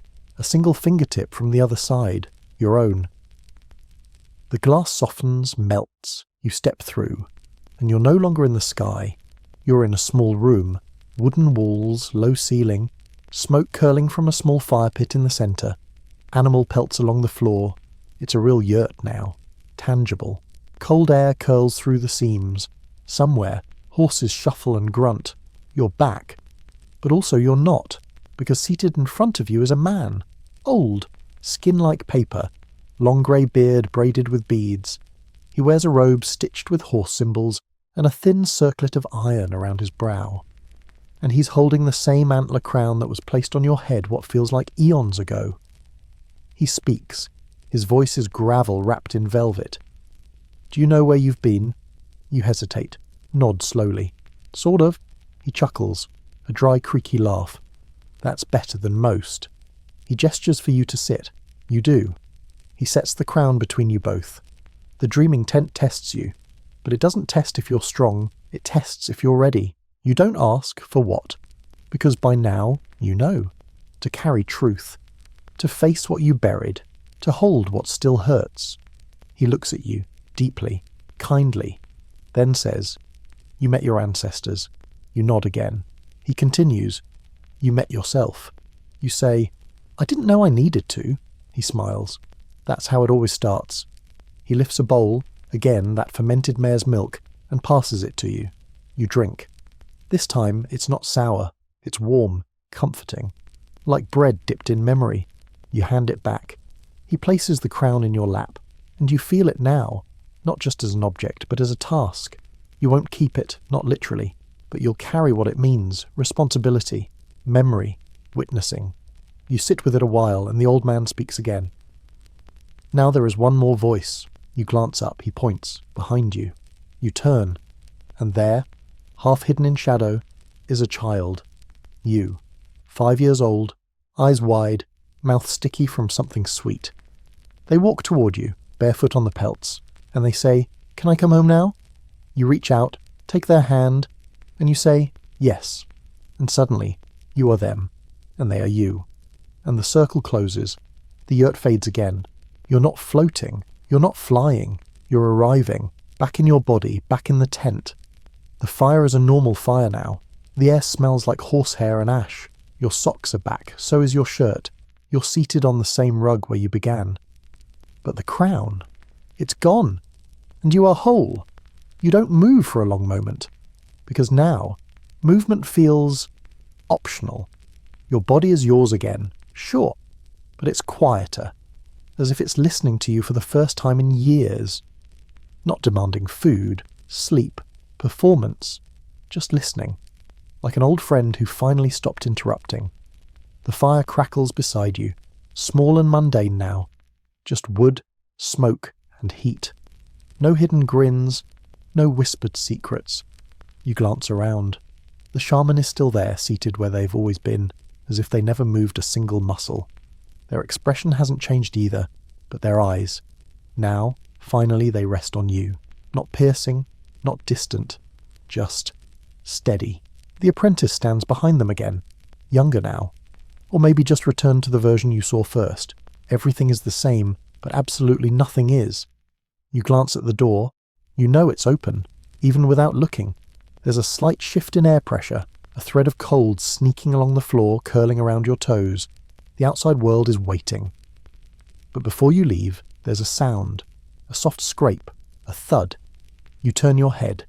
There's a box beside you, rough wood, bound in hide, decorated with etched circles, lines, and tiny red stones pressed into the lid.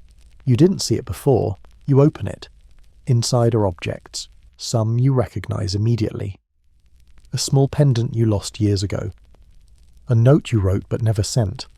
A folded paper star damp at the edges. Others are unfamiliar. A piece of glass, round and smoky. Pine cone covered in white ash. A dried petal from a flower you've never seen. You run your fingers over them. They hum softly under your touch. You understand, without being told, these are your spiritual keepsakes, objects shaped from memory, emotion, and intention. Shamans believed the soul could carry tokens from its journeys, not physical trinkets, but markers of experience, breadcrumbs for the spirit to follow later. Some of them, they said, would reappear in dreams, or show up as déjà vu, or even manifest in waking life as obsessions, preferences, little quirks that made no sense to anyone else. You close the box. The lid clicks shut. The apprentice steps forward, kneels, and takes it from you. You don't speak. They don't either. You both just know. It's safe now. The shaman finally raises a hand, palm open, no gestures, no spells, no chants, just permission to go, to leave, to return. You nod once, then turn toward the door. The flap is pulled back, revealing the outside, the steppe flat and cold, stars still blazing, in a way that feels performative after everything you've just seen. The air hits your skin, sharp, bracing, very real. You step out, and instantly the night wraps around you like a cold scarf. You blink. The tent is still behind you, but it's quieter now. It no longer pulls at your thoughts like a magnet. It's simply a tent again. You look up. The stars are calmer now, still strange, still vast, but no longer watching. You begin to walk. There's no path, but your feet know what to do. You make it maybe 10 paces before you hear it. A whisper, not from the wind, from behind you. You turn and see it. At the entrance to the tent, the wolf, the snow-coloured one with your eyes. It sits, tail curled around its paws, watching. Then it stands, walks toward you, and you do the same. You meet halfway. You kneel. It presses its forehead to yours. Warm, steady, present. And it says, just once, just inside your head, we are not separate anymore. Then it fades, not disappears, just fades into your skin, like breath into lungs, like a shadow that finally trusts you to carry it. You rise and continue walking. Mongol shamans never expected their initiates to return unchanged. In fact, if someone came back from a dreaming tent without some shift in how they walked, spoke, were, they considered it a failed journey. You're not the same. You won't be. Even if you forget the visions, even if the names fade, even if the symbols melt back into metaphor, your bones remember. Your spirit carries it now, woven like thread into muscle. And that's enough. You walk for what feels like an hour, or a breath. It's hard to tell. Then, up ahead, you see something. A fire. A normal one. Real logs, real crackling, and someone sitting beside it. They wave you over, you hesitate, but only for a moment. You walk into the light. The figure offers you a cup. Not mare's milk this time. Tea, hot, simple. You sip. It burns your tongue, and it's perfect. You don't ask who they are. You just sit beside them and watch the fire, together, as if this moment has happened before and will happen again and again. You sit by the fire, the cup warm between your palms, the steam curling into the air like soft punctuation marks to a conversation that hasn't started yet. The figure next to you doesn't speak. They don't need to. Just their presence says, yes, you made it. No, it's not over. But yes, you can rest. For a bit. The fire pops gently. A branch splits down the middle with a dry hiss. Sparks spiral upward and vanish before they can reach the stars. You take another sip. It's not just tea anymore, it's a balm. Each swallow is like washing out the corners of your lungs. You hadn't realised how shallow your breathing had been, how much space you'd been rationing inside your own chest. The figure beside you finally speaks. Their voice is neither male nor female, old nor young. It's a voice scraped smooth by centuries, like a river stone held in a calloused palm. The spirits are satisfied, but not all spirits are kind. You glance over. They're staring into the fire, not at you. You nod, because you understand now.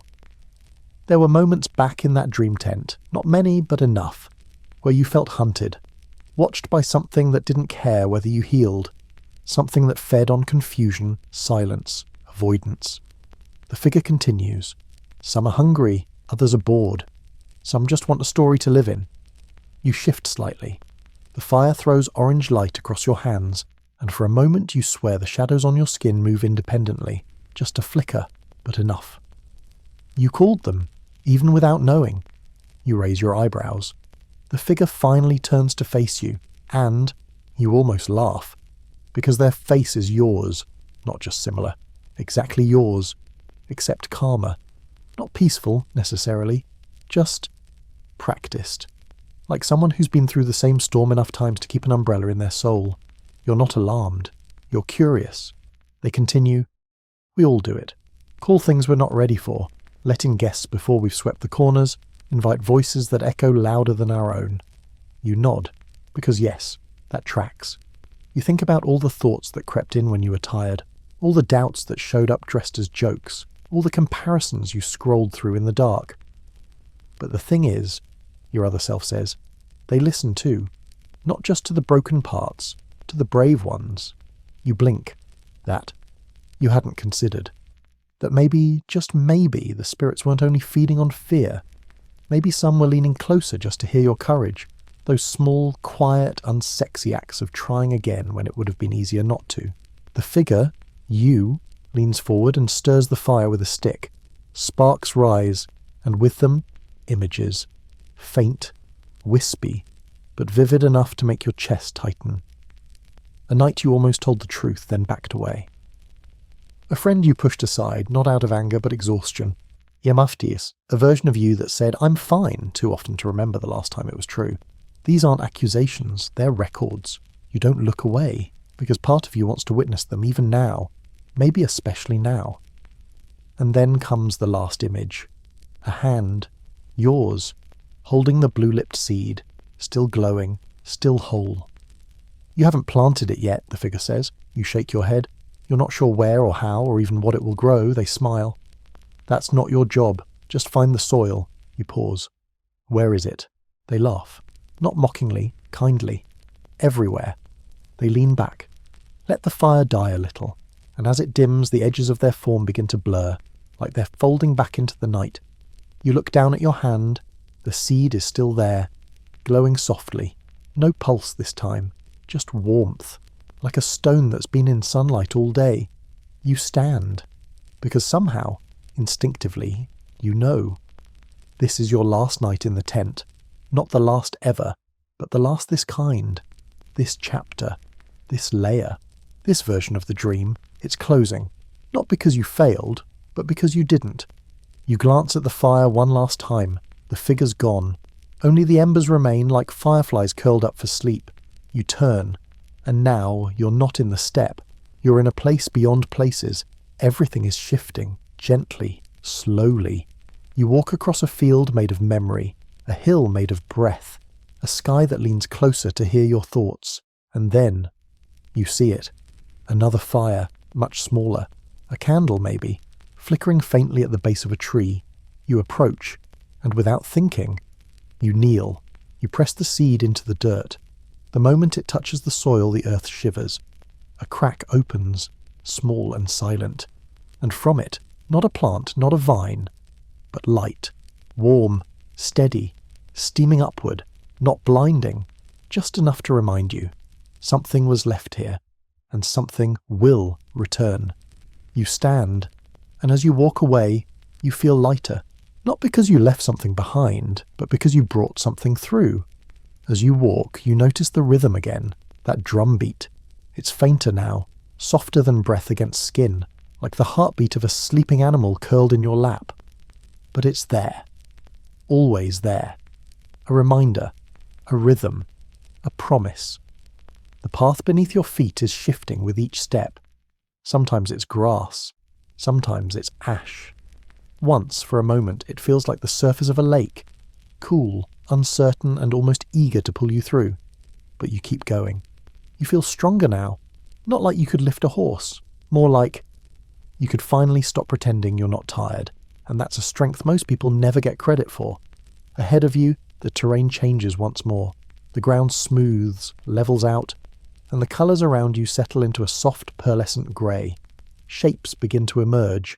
Not trees, not buildings. Figures, sitting, standing, waiting. You squint. They're human, or human adjacent.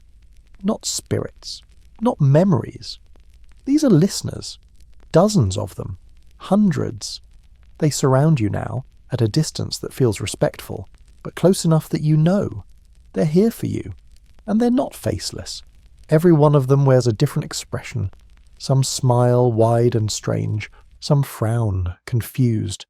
Some tilt their heads with the unmistakable look of concern your mother used to give you when you said, "I'm fine," but weren't. One of them, near the front, is you again, but exhausted. Dark circles under the eyes, shoulders hunched, mouth trying to smile and failing. You nod to that version of yourself, and they nod back. Respect. The crowd parts.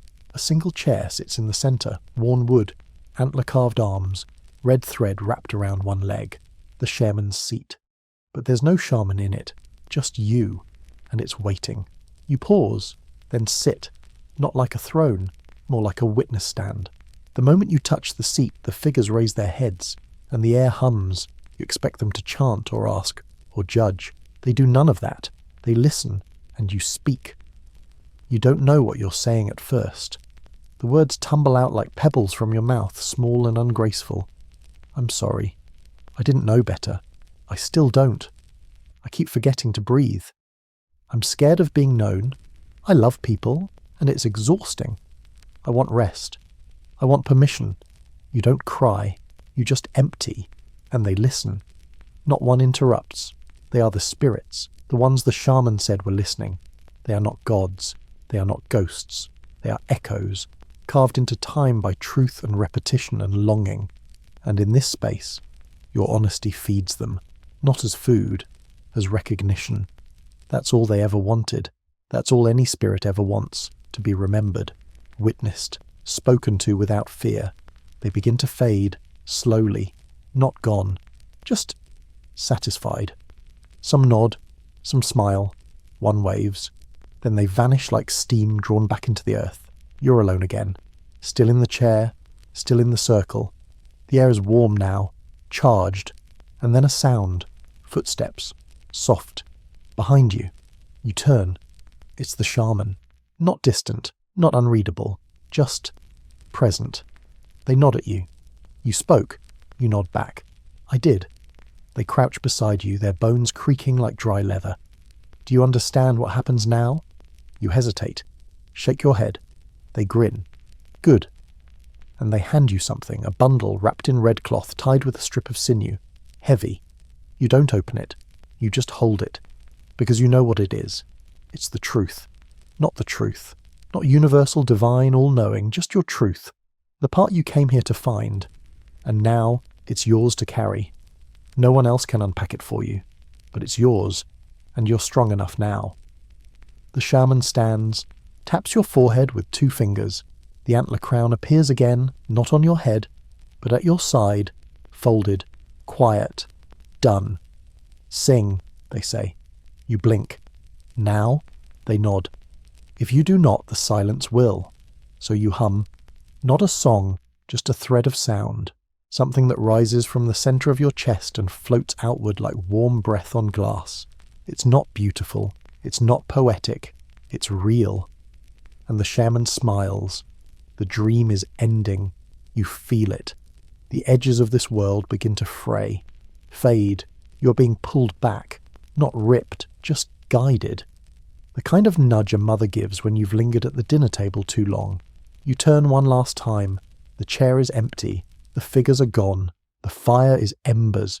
And the sky is yours again, and it's listening. And then, fire. Real fire. You wake to a column of it roaring up from the centre of the tent. You don't move, because frankly, you're not sure if you can, or if this is waking up at all. The flames don't burn you. They rise in a tight, elegant funnel, spinning slowly, blue at the base, gold at the tip. They make no sound, no heat, just presence, like someone breathing too close to your skin but never touching. You glance toward the shaman seated across the space. They don't flinch, they don't even blink. This is normal. For them. For you. It's not just fire, it's a statement. One final punctuation mark at the end of a sentence you didn't realise you were writing with your whole body. And then the column vanishes. Not slowly, not with smoke. Just snap. Gone. Like it was never there. The tent dims, the air stills, and you're left with the memory of heat that never touched you. The apprentice walks quietly across the rugs and opens the flap of the chair. Pale dawn pours in, cool and misty, like light passed through thin milk. It spills over your feet, soft as a whisper. But no one says anything, no ceremony, no farewell. No, just that eerie, natural quiet that feels more final than a goodbye. You shift your legs, they ache, your back pops, your mouth is dry, your body is real again, and it is tired. You sit upright, try to speak. Nothing comes out at first. Your voice is dust and absence. You cough once. Try again. Did it work? No one answers, but they smile. The kind of smile that doesn't reassure you, but tells you the question was the wrong one anyway. Because this wasn't a test. It wasn't something you could pass or fail. It was a shift, an agreement, a realignment between you and the things that live underneath your skin, behind your ribs, in the bend of your breath. You rise slowly. The rugs beneath your feet feel solid now. No breathing, no illusions, just wool, earth, and the weight of everything you've carried in and, hopefully, left behind. You step outside, and the world has the nerve to still be ordinary. The grass is wet. A horse neighs somewhere nearby. Birds are arguing in a language you recognise from your dreams. You stretch your arms overhead. Your shoulders crack. And you notice something else. Your watch is gone. The cheap plastic Casio, poof, vanished, replaced by a thin strip of leather tied loosely around your wrist. You don't remember putting it on. But it doesn't feel unfamiliar. You breathe in, and the air smells like morning and milk and ash. Behind you, the flap rustles. The shaman steps out. They hand you something. It's small, a rock, smooth, black, warm. You open your palm and look closer. There's a tiny carving on it, just a dot surrounded by a spiral. The same symbol the apprentice etched into the ash. What is it, you ask? The shaman shrugs. A reminder. You roll it between your fingers. It hums faintly like a memory you're about to have again. Of what? You press. They smile and say that it was real. You close your hand around it. The weight is comforting. Then the shaman reaches into their robe and pulls out the antler crown. They hand it to you, not to keep, just to hold. You lift it gently, feel the cool curve of bone and the rough twine binding it. It doesn't hum, it doesn't glow, it just is. Real, solid, unmagical in the most magical way. You hand it back, they nod. You'll remember it when you need to, and that's the truest sentence you've heard in days. Because you will forget. Of course you will. That's the deal with waking up. The dream fades, the lesson lingers, but the details go soft at the edges, like parchment left out in the rain. The shaman and apprentice begin to pack up the tent. You realise it will be gone soon. No trace, no tracks, no proof, and for once that doesn't bother you. You start to walk. There's no need to ask if you're allowed. There's no need to say goodbye. You just go. And the moment your foot touches the dirt beyond the circle of stones, something inside you settles. Not peace, not joy, just a quiet alignment. Like your bones are finally sitting right in your body. You glance up at the sky. It's still just morning, pale, early, uninterested in your enlightenment, and you grin. Because the spirits may still be listening, but now you're ready to speak. Your feet press into the earth like you're meeting it for the first time. It's not new. You've walked on this kind of grass before, slipped in this kind of mud, smelled the way dew clings to goat hair and soil just after dawn. But now you feel it differently. Like you're not just walking on the ground, you're walking with it. You adjust your shoulders, feel your spine stretch. Something in your ribs clicks into place. You're lighter, but not because anything was removed. Because you stopped carrying what wasn't yours. You don't look back at the tent. You know it's gone. Even if you turn, all you'll see is step. Flat. Endless. Familiar. But now it looks like something sacred. A breathing canvas. Every little hill and blade of grass whispers, "You made it." You begin to notice small things again. Birdsong. Wind tugging the corner of your sleeve. The sun rising behind a layer of thin cloud like a coin pushed through milk. It's all so gently ordinary. And it's glorious. You keep walking. Then you feel it. A tug. Not external. Not spiritual. Personal. Inside your chest. You reach into your shirt pocket, even though you're sure it was empty, and you pull out a wallet. Yours. Real. Scuffed. Familiar. You hadn't noticed it missing, but now it feels strange in your hand. You open it. Everything's there. ID. A couple crumpled receipts. A faded photo. Two perfectly folded $1 bills you were saving for something? But then you notice something odd. The ID. Your name is mostly right. But the photo is not quite you. Same face, same hair, but the eyes? They're older, wiser, or maybe just awake. You blink. The wallet is normal again. No trick, no transformation, just a little reminder that the you carry around isn't always the one that walks through the world. You tuck it away. Then your fingers graze your wrist. That leather band. Still there. You inspect it more closely now. It's not just leather. It's braided. 3 strands. One dark, one pale, one red. You don't know where they came from, but you know what they mean. The dark strand is everything you let go of. The pale one is what you reclaimed. And the red? That's what changed. You smile, and you keep walking. You come across a stream. It's small, shallow, full of stones that look like the kind kids paint and hide in parks. You crouch, splash some water on your face. It's cold enough to jolt your thoughts into order. As you rise, you catch a reflection in the surface. It's you. But again, not quite. There's a calm in your jawline now, a softness behind the eyes that wasn't there before, and then something shifts behind your reflection. A shimmer, like heat on asphalt. Then gone. You don't panic. You nod. Because you recognize the feeling.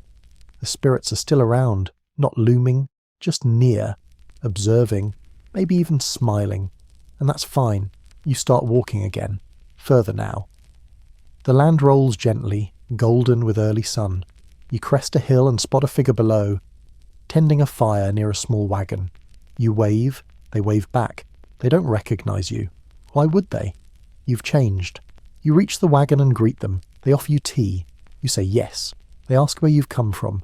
You pause, then answer, from a tent. They nod. Don't ask more. Don't need to, because they've been there too. Not the same tent, not the same fire, but somewhere equally strange, equally sacred, equally transforming. Maybe not everyone has visited a shaman's dreaming tent, but almost everyone has stood at the edge of something vast and terrifying and had to step into it anyway. You sip the tea. It's hot and earthy, with a pinch of something sweet. The stranger hums as they stir the fire. You sit together for a while. No words needed. Eventually they point down the trail. If you keep walking, you'll hit the road. Where does it go? They shrug. Depends who you are now. You finish the tea, hand the cup back, say thank you, and continue walking. Because that's what this moment is, a continuation. You're not returning to the world as it was. You're arriving into the world as you are, and that is very different. You walk until the trail becomes packed dirt, then gravel, then pavement. You see signs, wires, a parked motorcycle, and you smile. Because now you can carry all of it. The dream, the fire, the wolf, the shadow, the child, the crown. Not like weights, but like pages in a story you're finally ready to tell. You step back into the everyday, but you're not everyday anymore. And that's how you know you survived the night. The road curves gently ahead. sloping toward a horizon that looks less like an end and more like an invitation. You walk quietly, rhythmically, your body no longer feeling like a machine of parts, but a single moving breath.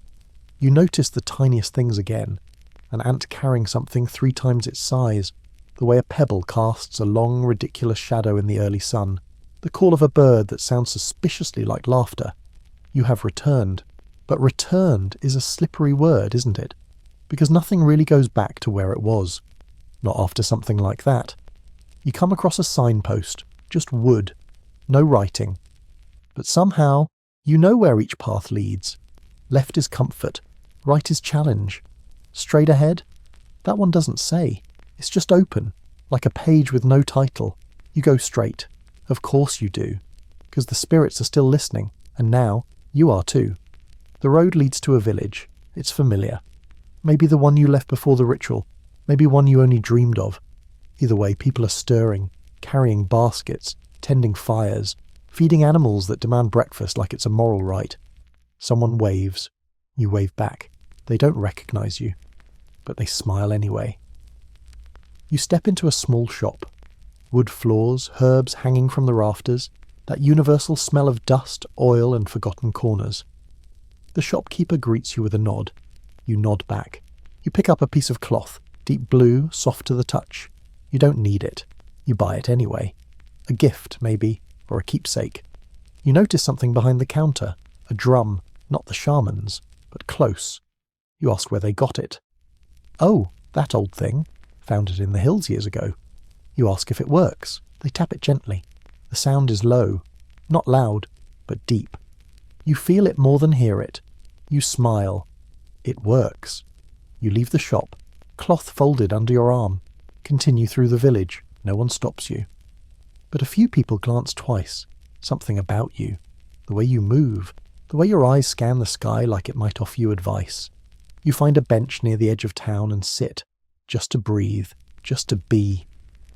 And then you realize something. You're humming. A tune you didn't know you knew. A song from the tent. Maybe. Or maybe one you carried before you were born and only just now remembered. Either way, it suits you.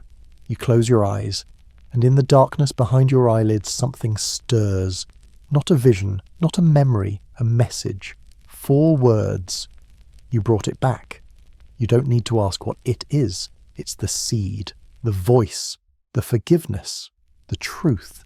You can't plant it here, but you can carry it until the soil is right, and when the time comes, you'll know. The village bell rings once, calling the day into motion. You stand, shoulder your cloth, check your wrist. The leather braid is still there. You trace the red strand with your thumb, it tingles, still alive, still listening. You walk again, but slower now. Not because you're tired, because you're present. And the world is too. You come across a child sitting cross-legged on the ground, talking to a beetle like it's a council member. They look up at you with wide eyes. Are you magic? You grin, shake your head. No, just visited. They squint. Visited where? You wink.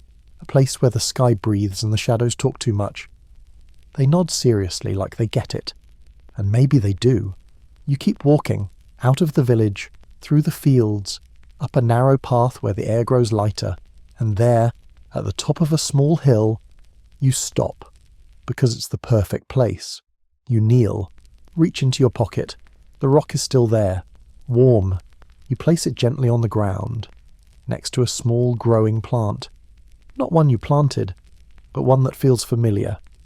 The leaves shimmer slightly, just enough to make you question it.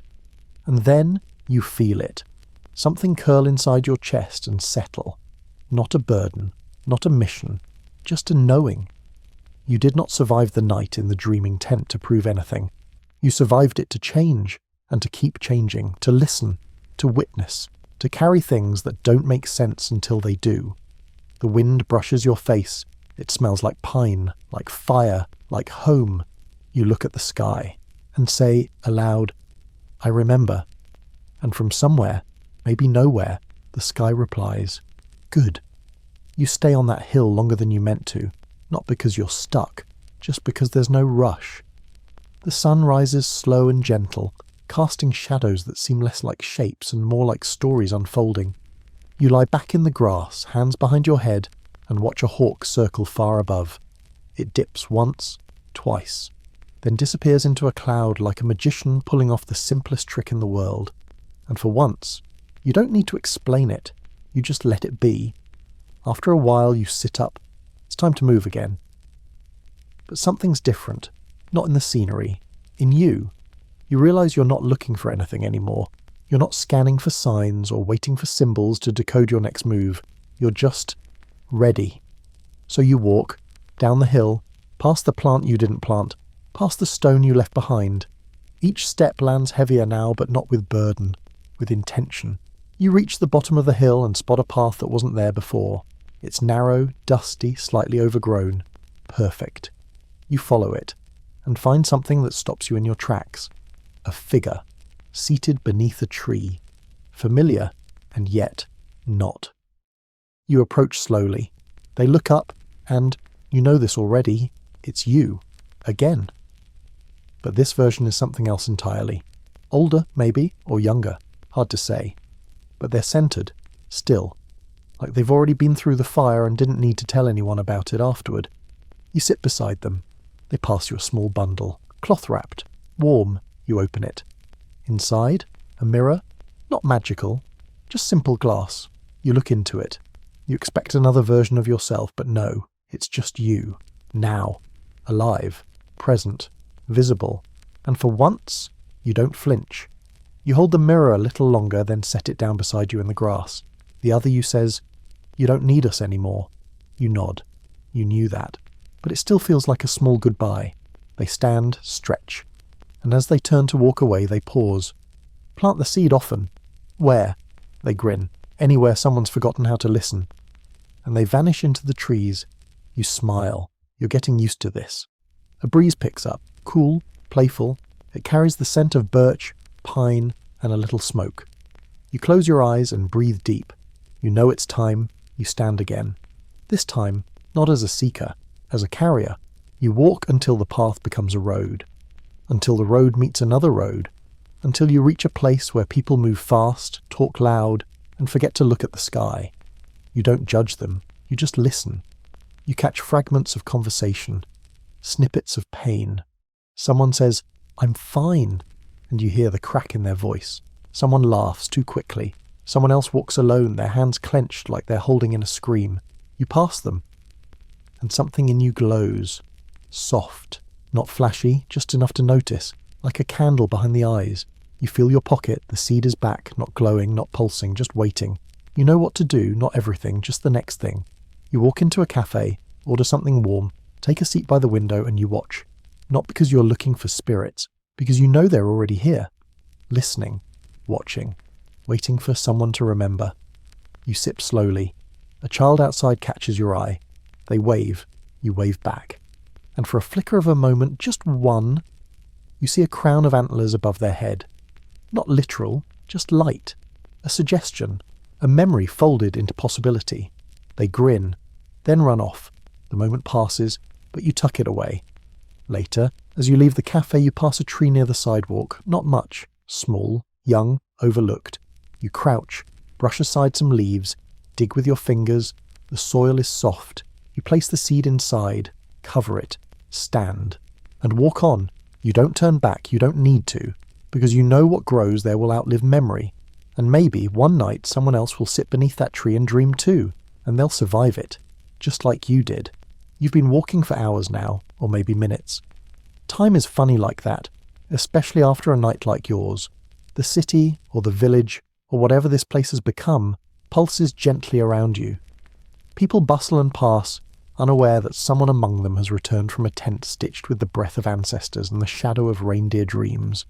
You watch them with new eyes, not judging, just noticing. Their burdens, their beauty, the quiet ache between their shoulders when they think no one is looking. You used to miss all this, but now you see it, and you feel something stirring in your chest, not sadness, not joy, just readiness, to be part of it again, to return without forgetting, to carry what you now know, and the knowing isn't heavy, it's just clear, like a window cleaned after too many years of grime. You sit on a bench in a park you've never noticed before. Trees shift above you, their leaves gossiping in a language only the wind remembers. You reach into your pocket, pull out the rock. Yes, it's still there. Warm, familiar. The symbol still etched into its surface. You close your hand around it, and for the first time since returning you whisper, "Thank you." Not to the spirits, not to the shaman, to yourself, for staying, for asking, for walking through a door that most people run from, for making it to morning. And now, you rest, you lean back, let your shoulders drop, and as your eyelids begin to drift, you feel something around you shift. The air grows quieter, the wind softens, your breath slows. And from somewhere inside you the fire hums, not the literal one, the inner one, the small steady flame that was relit in the dreaming tent, the one that will stay. Even when you forget, even when you rush again, or fall into old patterns or get lost in the noise, it will stay.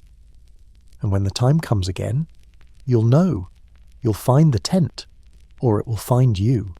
Because once you've survived the spirits listening, they never really stop. They walk beside you, silently, always.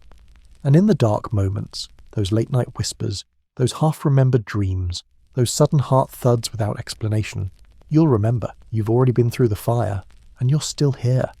The fire is gone now. The spirits have gone quiet. And the sky? The sky is just sky again. There's no more chanting, no more riddles, no more figures with your face asking hard questions and waiting patiently for honest answers. There's only the gentle rhythm of your breath and the cool stillness of the room around you. You're back where you began, though something inside you knows that's not quite true. You're not who you were, and that's okay. Let that thought settle in your chest like the coals of the dreaming fire, warm, quiet, glowing.